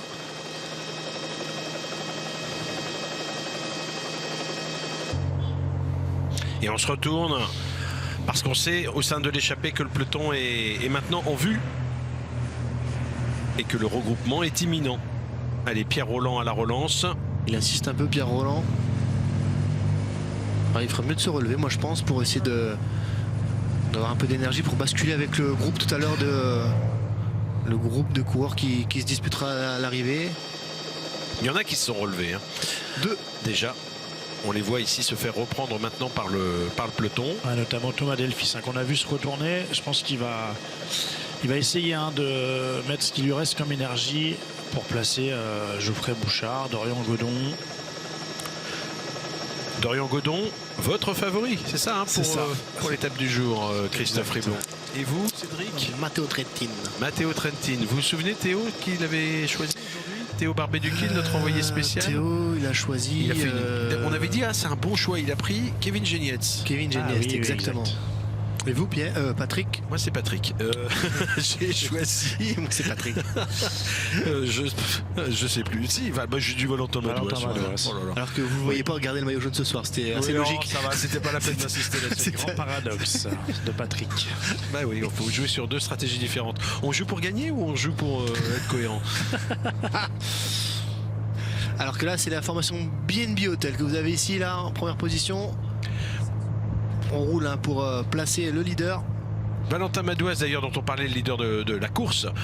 Écoutez ce qu'il disait ce matin au micro de Théo Barbet-Duquil. Ça dure pas longtemps. Ouais, c'est une journée difficile, il y a un enchaînement de 2 bosses. Après, elles sont assez courtes, mais elles sont vraiment très raides. Il peut y avoir des grosses différences aujourd'hui et il va falloir être attentif, c'est clair. L'objectif sera assez clair de reprendre un peu de temps sur les spécialistes du contre-la-montre. Et on verra s'il y a une opportunité pour attaquer, on la saisira. Bon, on avait déjà écouté Valentin Madouas tout à l'heure en début de programme avec Claire Bricogne. J'espérais qu'il ait un petit peu changé d'avis, mais non, c'est toujours les mêmes propos. Ça n'a pas changé. Bon, écoutez, je maintiens quand même mon... D'accord. C'est Lorenzo Germani là, qui roule pour la groupe FDJ en tête de peloton avec un coureur de la formation UAE dans la roue. On a les Cofidis à gauche là, qui sont en train de remonter pour Benjamin Thomas notamment. Ouais, c'est un peu plus dispersé là, pour les équipes. C'est moins organisé, j'ai l'impression. Dorian Godon aussi là sur la gauche, là, regardez, qui fait l'effort pour venir se replacer dans les premières positions. Et là, c'est Geoffrey Bouchard qui est dans sa roue, il me semble. On a Benjamin Thomas aussi tout seul là sur la gauche de l'image, droite de la route qui va remonter. L'équipe Sportval des Raids Baloises aussi bien regroupée à l'avant.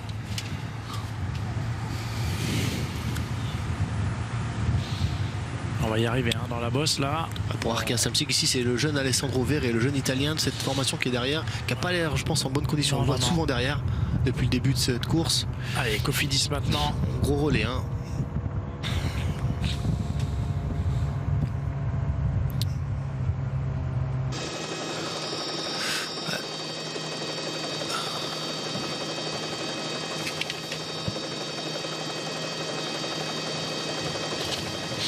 Ça s'écarte pour la Cofidis. Tout le monde se regarde un peu, ça se retourne. Tout le monde cherche un peu son leader. On va arriver sur un virage là, à gauche. La route beaucoup plus étroite. Ça va étirer le peloton encore. Des virages. On va pas tarder à être au pied de la bosse là, je pense. On rappelle une première bosse de 2 km. Là, à mon avis, on est au pied. Voilà. 2 km à 6%. On rappelle, entre les deux sommets de bosse, il n'y a que 4 km entre le sommet de cette bosse où sont les coureurs et la suivante. Voilà, on a seulement 4 km, ça va aller très vite. De cette ascension avec un passage à 13% au plus pentu de cette côte. Effectivement, la route est beaucoup plus étroite. La route est étroite, très étroite même. Valentin Madois c'est un peu bas, je trouve, dans le peloton là. Alors que Kevin Geniet c'est mieux placé. Kevin Geniet c'est mieux placé. On a Matteo Trentin qui remonte, j'ai l'impression là sur la droite. Je sais pas, j'ai l'impression que c'était Matteo Trentin. Et on perd beaucoup de coureurs. Ah, c'est normal. Hein. Regardez à l'arrière de ce peloton. Ah, voilà pourquoi les coureurs voulaient être placés, parce que vous avez vu, la route est vraiment très étroite. Bon, certains étaient dans l'échappée tout à l'heure. C'est normal qu'ils se fassent distancer maintenant, comme c'est le cas du Norvégien Sindre Kulset. Oh, ça va attaquer même pour la Groupama, j'ai l'impression. Lorenzo Germani qui attaque carrément.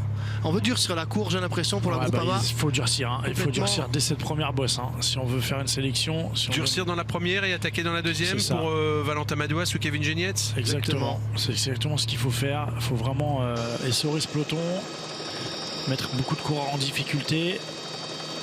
Ah, si on veut lâcher les meilleurs rouleurs de ce Tour du Luxembourg, il faut passer à l'offensive, il faut les mettre en difficulté. On rappelle la problématique pour Valentin Madois, c'est d'essayer de prendre le maximum d'avance à tous ses adversaires en vue du contre-la-montre de demain qui sera de 26 km.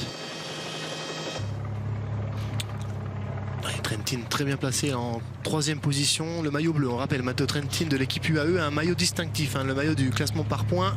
Le vainqueur de l'étape d'hier. Le vainqueur de l'étape d'hier. Bon, elle est difficile cette ascension quand même. Elle a l'air pentue. Et c'est 2 bornes. C'est la plus facile des deux. Et là, on perd quand même beaucoup de coureurs. Le champion du Luxembourg, Eiderscheid, qui se fait distancer. Eiderscheid qui appartient à la formation Léopard. Lui qui est plutôt un grimpeur, un sprinter. Là, il n'est pas à la fête. Là, pour l'instant, ça monte pas assez vite encore. Pour regarder, on voit, il y a encore beaucoup de coureurs dans ce peloton. Paf, attention où était situé Benjamin Thomas. Il est à droite, je crois. Droite de la route, à gauche de l'image, Benjamin Thomas. J'ai cru l'apercevoir. On va surveiller aussi, bien sûr, Kevin Vauquelin pour la formation Arkea Samsic. On sait que c'est un très bon rouleur, un bon puncher aussi.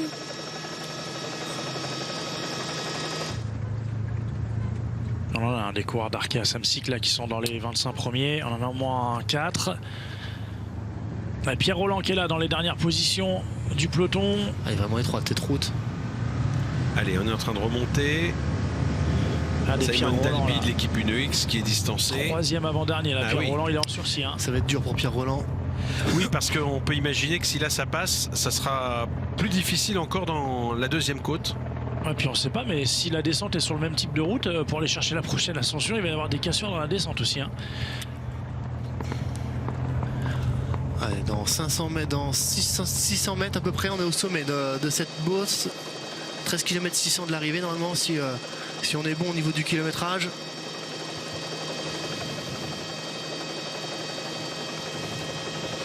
On aperçoit les treks pour Skelmose qui sont là, juste derrière Valentin Madois, le maillot jaune. J'allais dire Alexandre Geniet encore. Kevin Geniet juste devant Valentin Madois. Ah oui, regardez la fin de la bosse à gauche, là c'est bien raide. Il y a un bon petit... Les 13% sont peut-être ici. Un bon petit répétition là pour le final. Pour ceux qui ne sont pas au mieux. Alors le 21, ce n'est pas, attention, ce n'est pas Benjamin Thomas, c'est Sander Armé pour l'équipe Cofidis que l'on a vu à l'arrière du peloton. Ça va attaquer. Ça attaque à gauche là. Koretsky. Koretsky qui est passé dans l'herbe. Koretsky qui attaque carrément. Avec Ballerini, il me semble, dans la roue. Trentin qui suit. C'est Pérez. Matteo Trentin qui suit aussi. On a un coureur de la formation. On est au sommet de la bosse. On est passé au sommet là avec Koretsky, avec Anthony Pérez, non? Il me semble. Oui, c'est lui. Anthony Pérez en 2e position, Ballerini en 3e position, Matteo Trentin juste derrière avec son maillot bleu ciel du classement par points. Et Pierre Rolland qui s'accroche derrière. Il va y avoir des cassures dans la descente aussi. On voit, on n'a pas changé de route. La route n'est pas en meilleur état. Je pense que dans la descente, ça va être compliqué. Il va y avoir des cassures. Regardez, les premiers sont déjà tout là-bas. Ouf, ouais. Et puis a priori ça remonte, de toute façon ça remonte aussi. Alors je sais pas si c'est la bosse qu'on voit en face, là-bas au loin. Attention, il n'y a que 4 km entre le sommet de celle-ci et le sommet de la prochaine. Donc c'est sûrement ça. Allez, c'est parti, la descente sur cette petite route. Alors s'il y a des cassures, grâce à cette vue d'hélicoptère, vous allez les apercevoir dans cette descente. C'est pas franchement le cas pour l'instant, mais tout va dépendre. C'est toujours Koretsky apparemment qui fait la descente. Le spécialiste du VTT, je rappelle. Et 3 coureurs qui ont pris quelques mètres dans cette descente d'avance sur le... Allez. Là, il épingle à cheveux là, qui va encore étirer le peloton, qui va faire des cassures. Une deuxième épingle à cheveux.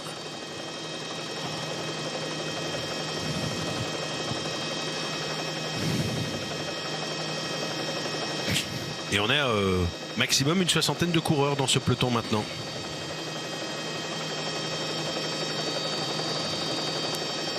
C'est dommage qu'on est un petit peu au niveau de l'hélicoptère, on est un peu haut pour vous donner l'identité des coureurs en tête. En tout cas, si l'objectif était de durcir, c'est fait. Il me semble qu'un coureur était en train d'attaquer en tête du peloton. Ouais.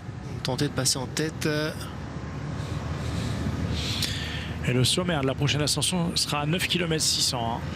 Donc une ascension plus courte, 1 km 5, 9% de moyenne. Alors on indique une épingle à cheveux sur la droite. Dans les bois, ça peut être humide. La route est humide. Hein. On voit par endroits, la route n'est pas sèche. Oui, parce qu'il a beaucoup plu, il faut le rappeler, cette nuit sur le Luxembourg. Petit pavé là, dans la rigole. Allez. Allez, toujours Koretsky en tête. C'est un coureur de l'équipe Trek qui est là. C'est Ciccone. Oui, Giulio Ciccone, effectivement. Là, qui a pris la tête de ce peloton maintenant, qui a même tenté d'attaquer dans la descente. Ah oui, oui.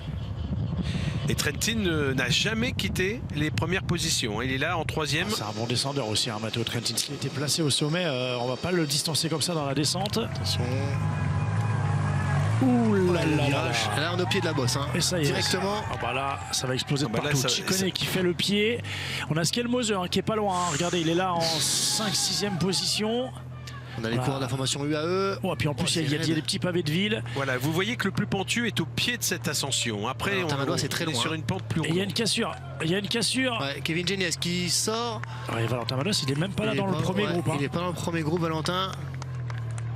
Il est un peu plus bas, c'est raide là. Allez, Ciccone qui a fait le pied, ça coince un petit peu. Elle est très raide hein, cette ascension. Le coureur de l'équipe Cofidis que l'on voit, c'est toujours Anthony Perez. Kevin Geniez qui va attaquer. Ah ouais, Kevin Geniez il est lancé depuis tout à l'heure là avec Trentin devant lui. Valentin Madois tente de faire l'effort un peu plus bas. On n'a pas non plus, j'aperçois pas Benjamin Thomas. Allez, Kevin qui continue, qui insiste. Oui. C'est peut-être lui hein, le coureur le plus fort hein. Aujourd'hui là encore. Il était déjà très fort sur la première étape. Il est particulièrement motivé, évidemment, Kevin Geniez, puisque cette épreuve se déroule sur ses terres. Ah oui. Il est luxembourgeois. C'est très raide, hein, cette bosse. Et ça monte 1 km, hein. 1 km 500 même, je crois. Oh là là, il y en a qui sont en travers, là. Elle est sortie, le luxembourgeois. Et j'aperçois Florian Sénéchal aussi, dans les premières positions. Valentin Madois est revenu, hein. Il est là en 4-5e position. On l'avait perdu de vue, alors que ça doit être Thorsten Train pour l'équipe Uno X qui est là également. Benjamin Thomas, il a aussi, il y a Sénéchal, effectivement. Cédric. Alors c'est Trentin qui roule. Alors il roule pour Maïka, il roule pour quelqu'un de son équipe. Trentin, c'est étonnant de voir Matteo Trentin mettre le tempo alors qu'il a un équipier avec lui dans la roue. Oh, regardez derrière, coureur de l'équipe Trek, je pense que c'est peut-être bien Skelmoser qui va tenter de sortir maintenant. Oh ça, il va Valentin aussi, il y va tout de suite, hein, il réagit. Oh, il réagit, mais il a du mal à revenir dans la roue quand même. On a, je pense, Bax aussi, le coureur d'Alpecin. Maillot bleu, effectivement, qui est passé devant Matteo Trentin. Elle est dure cette bosse. Hein.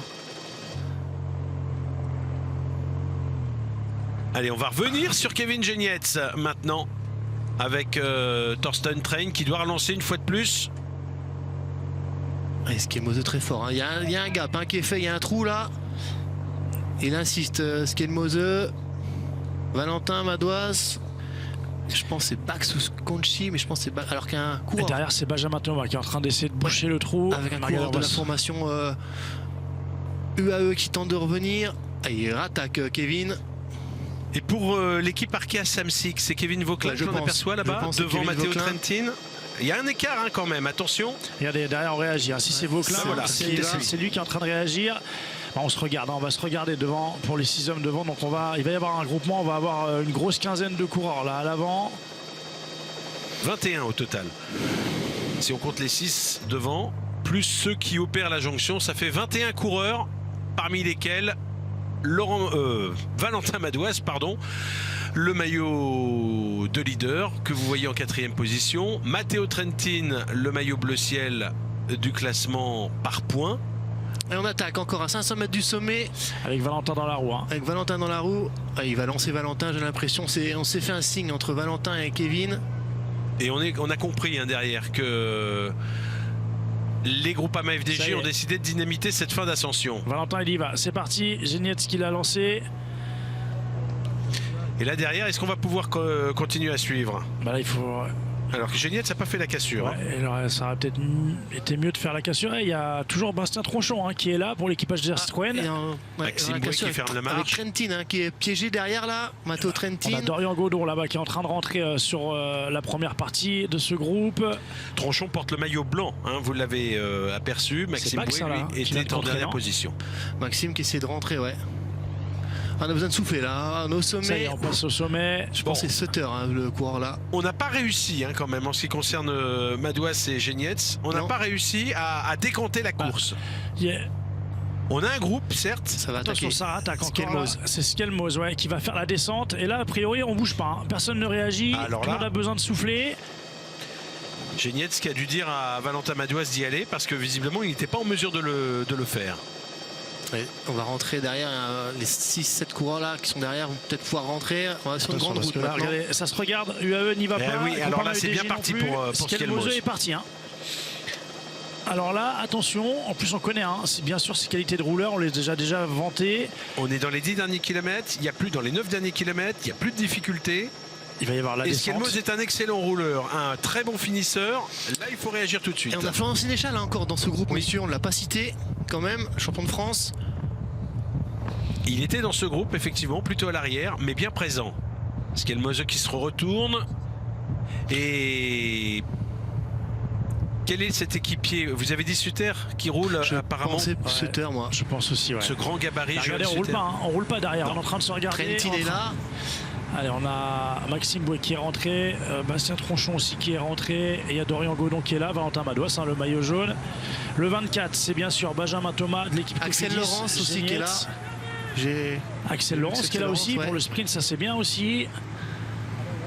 Il est bien sorti. Voilà, il est bien sorti. Attention, ce n'est pas n'importe qui, Mathias Skelmos, ce coureur qui est âgé seulement de 21 ans, mais que l'on affichait parmi les favoris de ce Tour du Luxembourg et qui est en train de se dévoiler.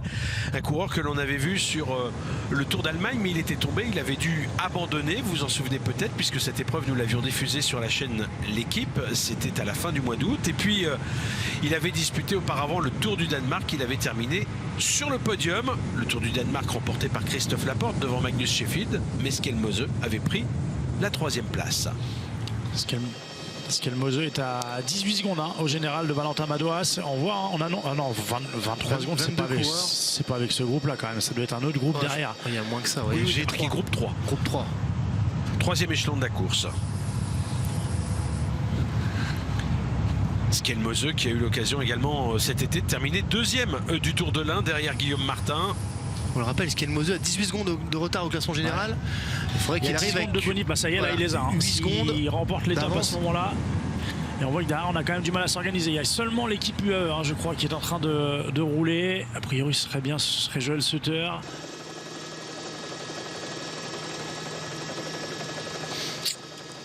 On a un coureur aussi pour la formation Bingo de Wallonie. Curieux l'attitude quand même de Genietz ou de Valentin Madouas de se désintéresser de la course sur le final. Pour l'instant, il laisse faire. Il y a plus de 8 secondes là, non? Une belle avance là. Non, on est sur un faux plat descendant, donc je pense pas qu'il y ait plus de 8 secondes.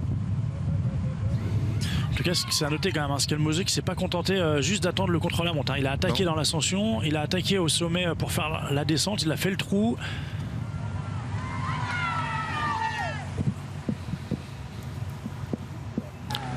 Allez, 10 secondes on indique, alors que le leader de la course est à l'arrière de ce groupe. C'est lui qui ferme la marche. Même du côté de l'équipage d'Erstuen, je pense qu'on a au moins 2 coureurs, peut-être même 3. Ça va rentrer derrière, regardez, il y a un groupe qui rentre derrière. Ce serait peut-être bien d'essayer de mettre un homme à rouler. Il y a une victoire d'étape à aller chercher, donc des bonifications. Effectivement, il y a un groupe qui est en train de rentrer derrière, donc c'est qu'on roule pas très vite. Et d'ailleurs, on perd du temps. Regardez, 11 secondes, là, on nous annonçait 8. C'est le groupe avec Bax, je pense, le 2e du classement général, qui est en train de rentrer. Oui. C'est lui, le 61, oui, qui s'était fait piéger. On ne l'avait pas cité, Bax. On a José Rada également qui va pouvoir rentrer. Schoenberger pour la formation BNB. Exactement, avec ses cheveux longs. Geoffrey Bouchard qui était dans ce groupe. pour l'équipe AG2R Citroën. J'ai cru voir aussi Félix Gall pour la formation AG2R Citroën. Allez, encore 5 km pour l'homme de tête, Mathias Skelmose. Et là, attention, parce que s'il gagne avec cet écart, auquel on ajoute les secondes de bonification, il prendra vraisemblablement le maillot de leader. La formation Quick Step qui vont aller rouler. On a Florian Sénéchal dans ce groupe, donc on va aller rouler. Regardez. Il y a plus que ça. Hein. Moi, j'ai entre 14 et 15 secondes. Hein. J'ai pas 10 secondes. Alors, raison de plus. 15 secondes, effectivement, nous dit Amaury Lermite, notre chef d'édition. Donc là, c'est vraiment bien parti pour... Ça attaque dans le peloton, messieurs. Regardez, un coureur sort pour la formation AG2R, je pense. AG2R Citroën, je pense, oui. Vous avez dit tout à l'heure qu'ils étaient bien représentés. C'est Geoffrey Bouchard qui vient d'attaquer. Derrière, c'est Tim de Clercq avec lui. Tim de Clercq. Un Alpecin.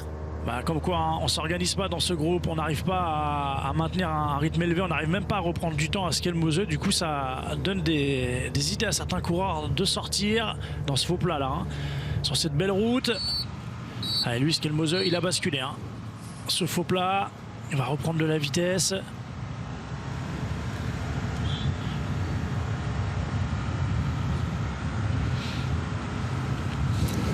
Skelmose qui est passé professionnel seulement l'année dernière, hein, et toutes les courses auxquelles il a participé pratiquement cette année, sur les courses par étapes, un petit peu sur ce format, pratiquement à chaque fois il fait une place d'honneur. Et là justement il en a peut-être un peu marre des places d'honneur, il aimerait bien inaugurer son palmarès, parce que s'il fait beaucoup de places d'honneur, il n'a encore jamais gagné de course. 11 secondes au panneau 4 km. 11 secondes. Et Geoffrey Bouchard qui roule, qui sacrifie. Je le disais, l'équipe AG2R Citroën qui a une belle carte à jouer aujourd'hui, hein, notamment avec Dorian Godon au sprint. Alors que Valentin est en dernière position. Ouh là là, il est loin, ouais. C'est étonnant. Valentin, ouais, s'il le peut, il faudrait essayer de venir se replacer un petit peu, mais j'ai l'impression qu'il n'y a plus que Génietz. Je suis pas sûr qu'il y ait d'autres équipiers qui soient rentrés. Non. Est-ce que Valentin n'est pas tout simplement à la limite là? Par contre, il n'y a pas 3 secondes là. Dans l'ascension, en tout cas, il paraissait pas à la limite. Hein. Maintenant, il faudrait regarder à ce moment-là de la course. Ça paraît curieux quand même qu'il soit à la limite maintenant, alors qu'il ne l'était pas dans l'ascension. Allez, encore 3 km, 500 à peine de course pour l'homme de tête. Allez, la Quick Step maintenant. Heureusement que la Quick Step fait le job, hein, pour l'instant, parce que vous avez vu Tim de Clercq, il a tenté de suivre sur l'attaque précédente. Ouais, c'était Geoffrey Bouchard. De Geoffrey Bouchard, mais il a continué à rouler ensuite. Et c'est Geoffrey Bouchard aussi qui a continué à rouler, d'ailleurs qui continue de rouler. Ça va malheureusement. Pour Skelmose, ça sent pas bon. On a 3 équipes derrière. Hein. La Quick Step, l'équipe AG2R Citroën. Et il y a une 3e équipe aussi, il me semble, qui est en train de rouler. C'est l'équipe UAE, tout simplement, de Matteo Trentin. Donc on a Trentin, on a Sénéchal, on a Dorian Godon, on a Axel Laurence, tu l'as vu, hein. Axel Laurence, ouais. Comme coureurs qui vont vite au sprint.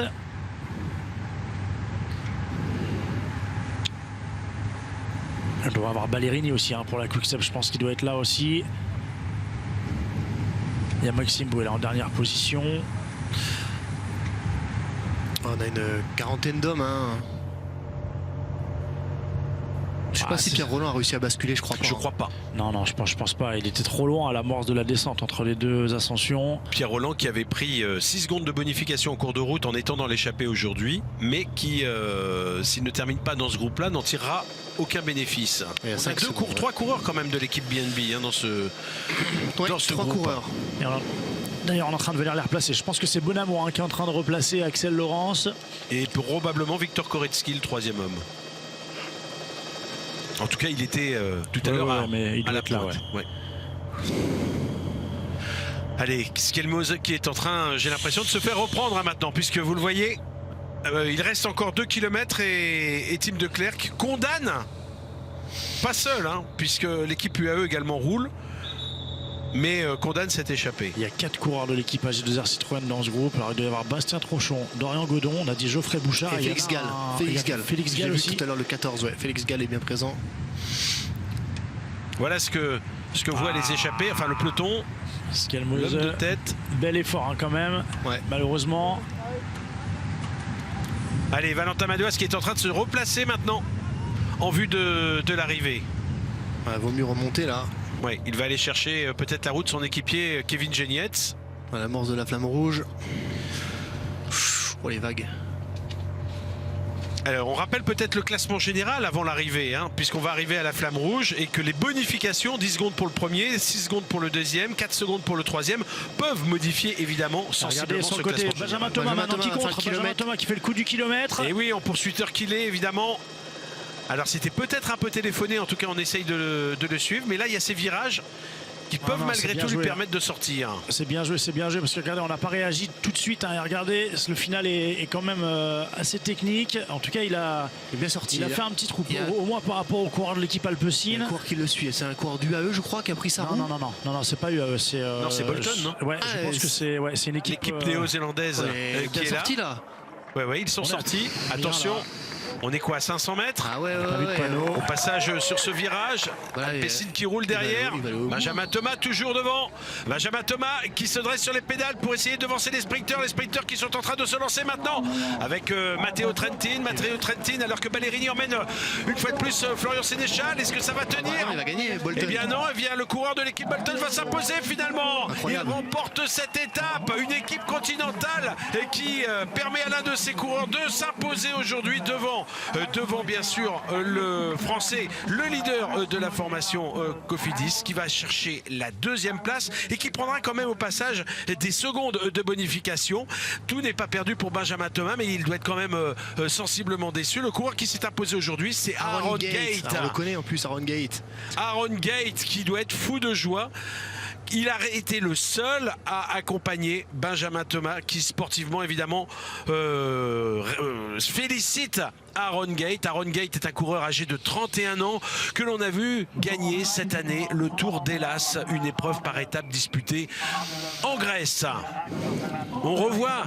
Non, ça c'est le groupe de poursuivants qui arrive avec une cinquantaine de secondes de retard. Alors comme on vous le disait, le classement va être quand même remanié. Il y a quand même victoire surprise aujourd'hui d'Aaron Gate.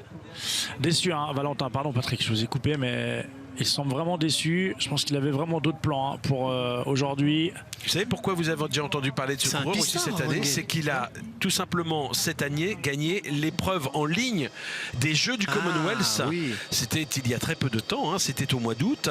Il avait devancé un petit groupe.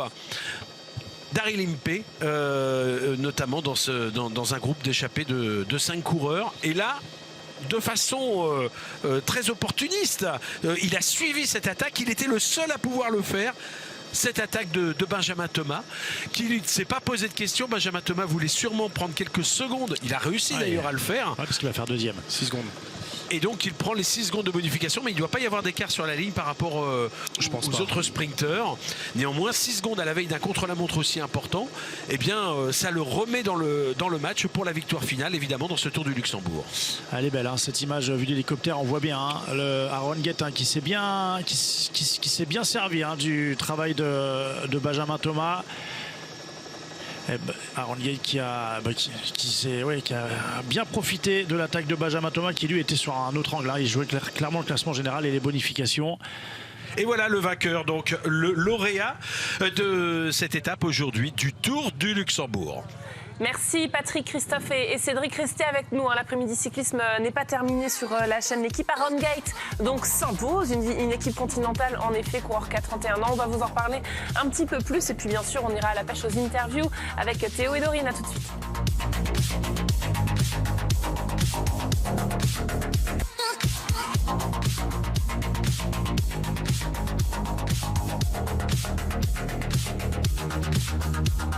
La victoire d'Aaron Gate, victoire surprise, il est vrai, sur cette étape du Tour du Luxembourg qu'on attendait comme l'étape reine. Aaron Gate est venu battre au sprint Benjamin Thomas qui termine deuxième. Aaron Gate, le néo-zélandais, ancien champion d'ailleurs de Nouvelle-Zélande du contre-la-montre.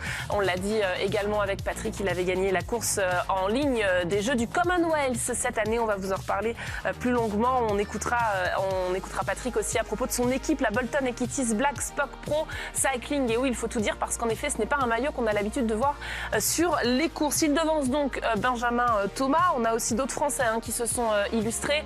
On a vu des tentatives et puis surtout Valentin Madouas qui était déçu après la ligne d'arrivée passée. Peut-être qu'on peut déjà aller écouter Benjamin Thomas en interview avec nos envoyés spéciaux Théo et Dorine, et puis on revoit les images de cette arrivée.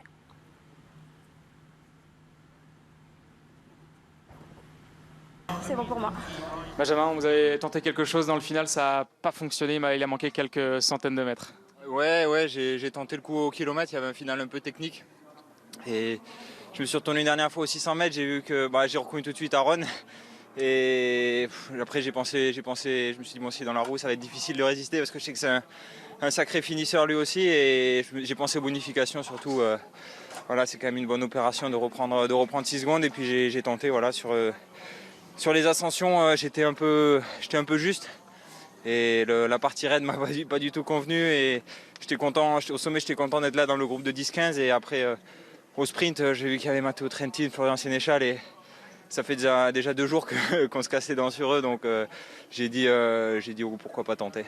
Skelmos est parti, comment ça s'est passé derrière après?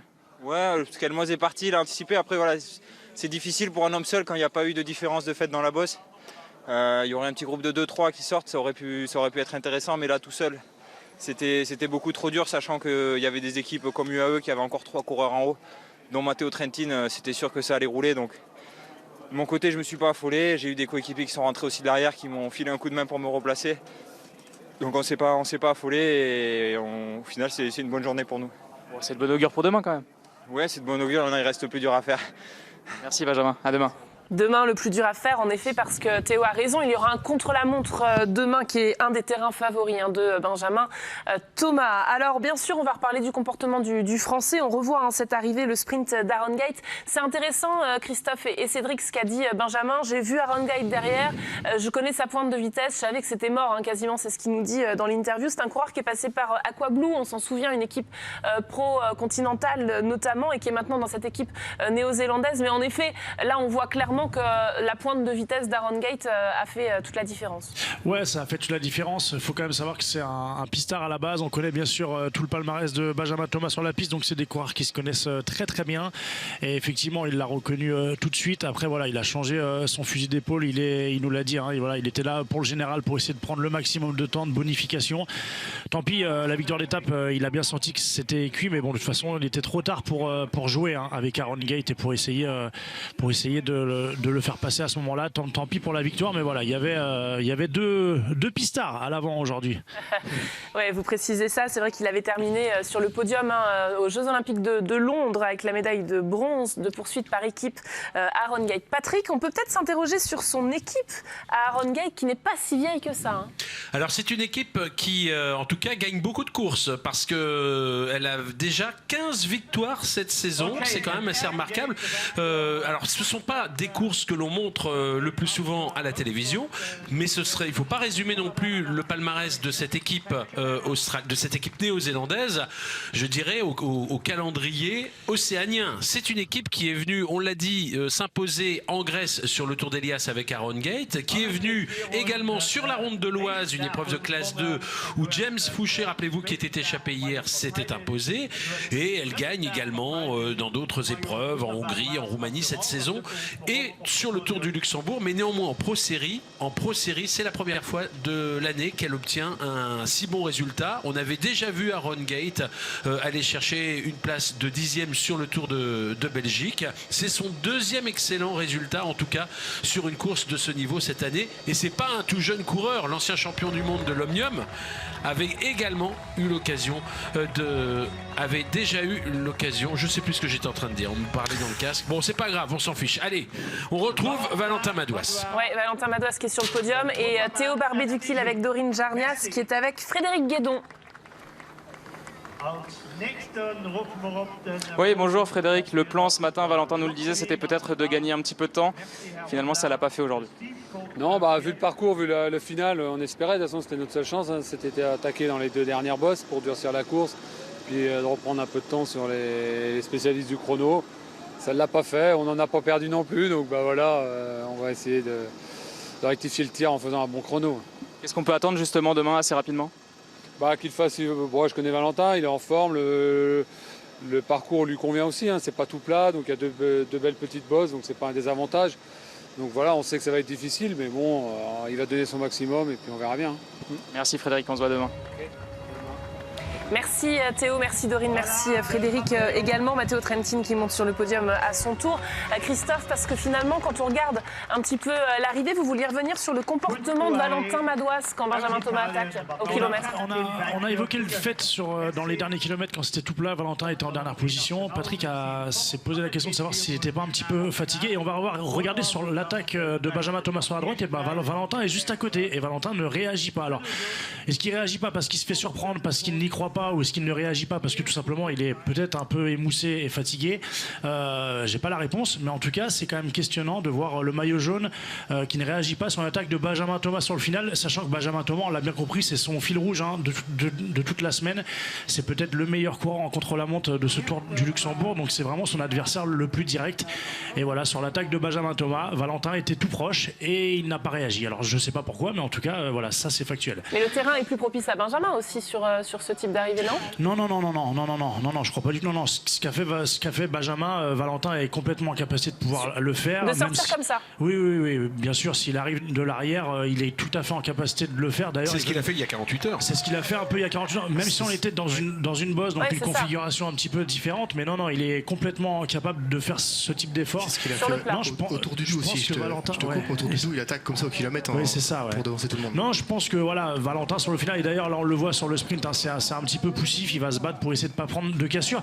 Je pense que voilà, sur le final, Valentin était peut-être tout simplement un petit peu fatigué. Regardez là, il a tout juste, il a fait vraiment l'effort pour ne pas prendre de cassure, mais on sentait que même sur le sprint, il avait du mal à suivre les coureurs qui étaient devant lui. Oui, Valentin Madouas qui a toujours pour l'instant donc ce maillot jaune, on rappelle également qu'il filera vers le mondial après. Oui, Patrick. Patrick, il n'a pas parlé, Claire. Je sais pas, l'un de vous reprenait la respiration. Je me dis que du coup, vous vouliez ajouter quelque chose. Non, mais qu'est-ce qu'on peut dire? Moi, je peux ajouter que quelqu'un avait dit qu'on gagnait le maillot jaune pour Valentin Madouas. Oui, Cédric Pinault, vous êtes le meilleur d'entre nous. Il n'est pas passé loin quand même, Christophe Riblon, on le soulignera également. Allez, on va prendre la direction de l'Italie parce que le cyclisme ne s'arrête pas sur la chaîne L'Équipe cet après-midi. C'est la Coppa Sabatini qui vous attend.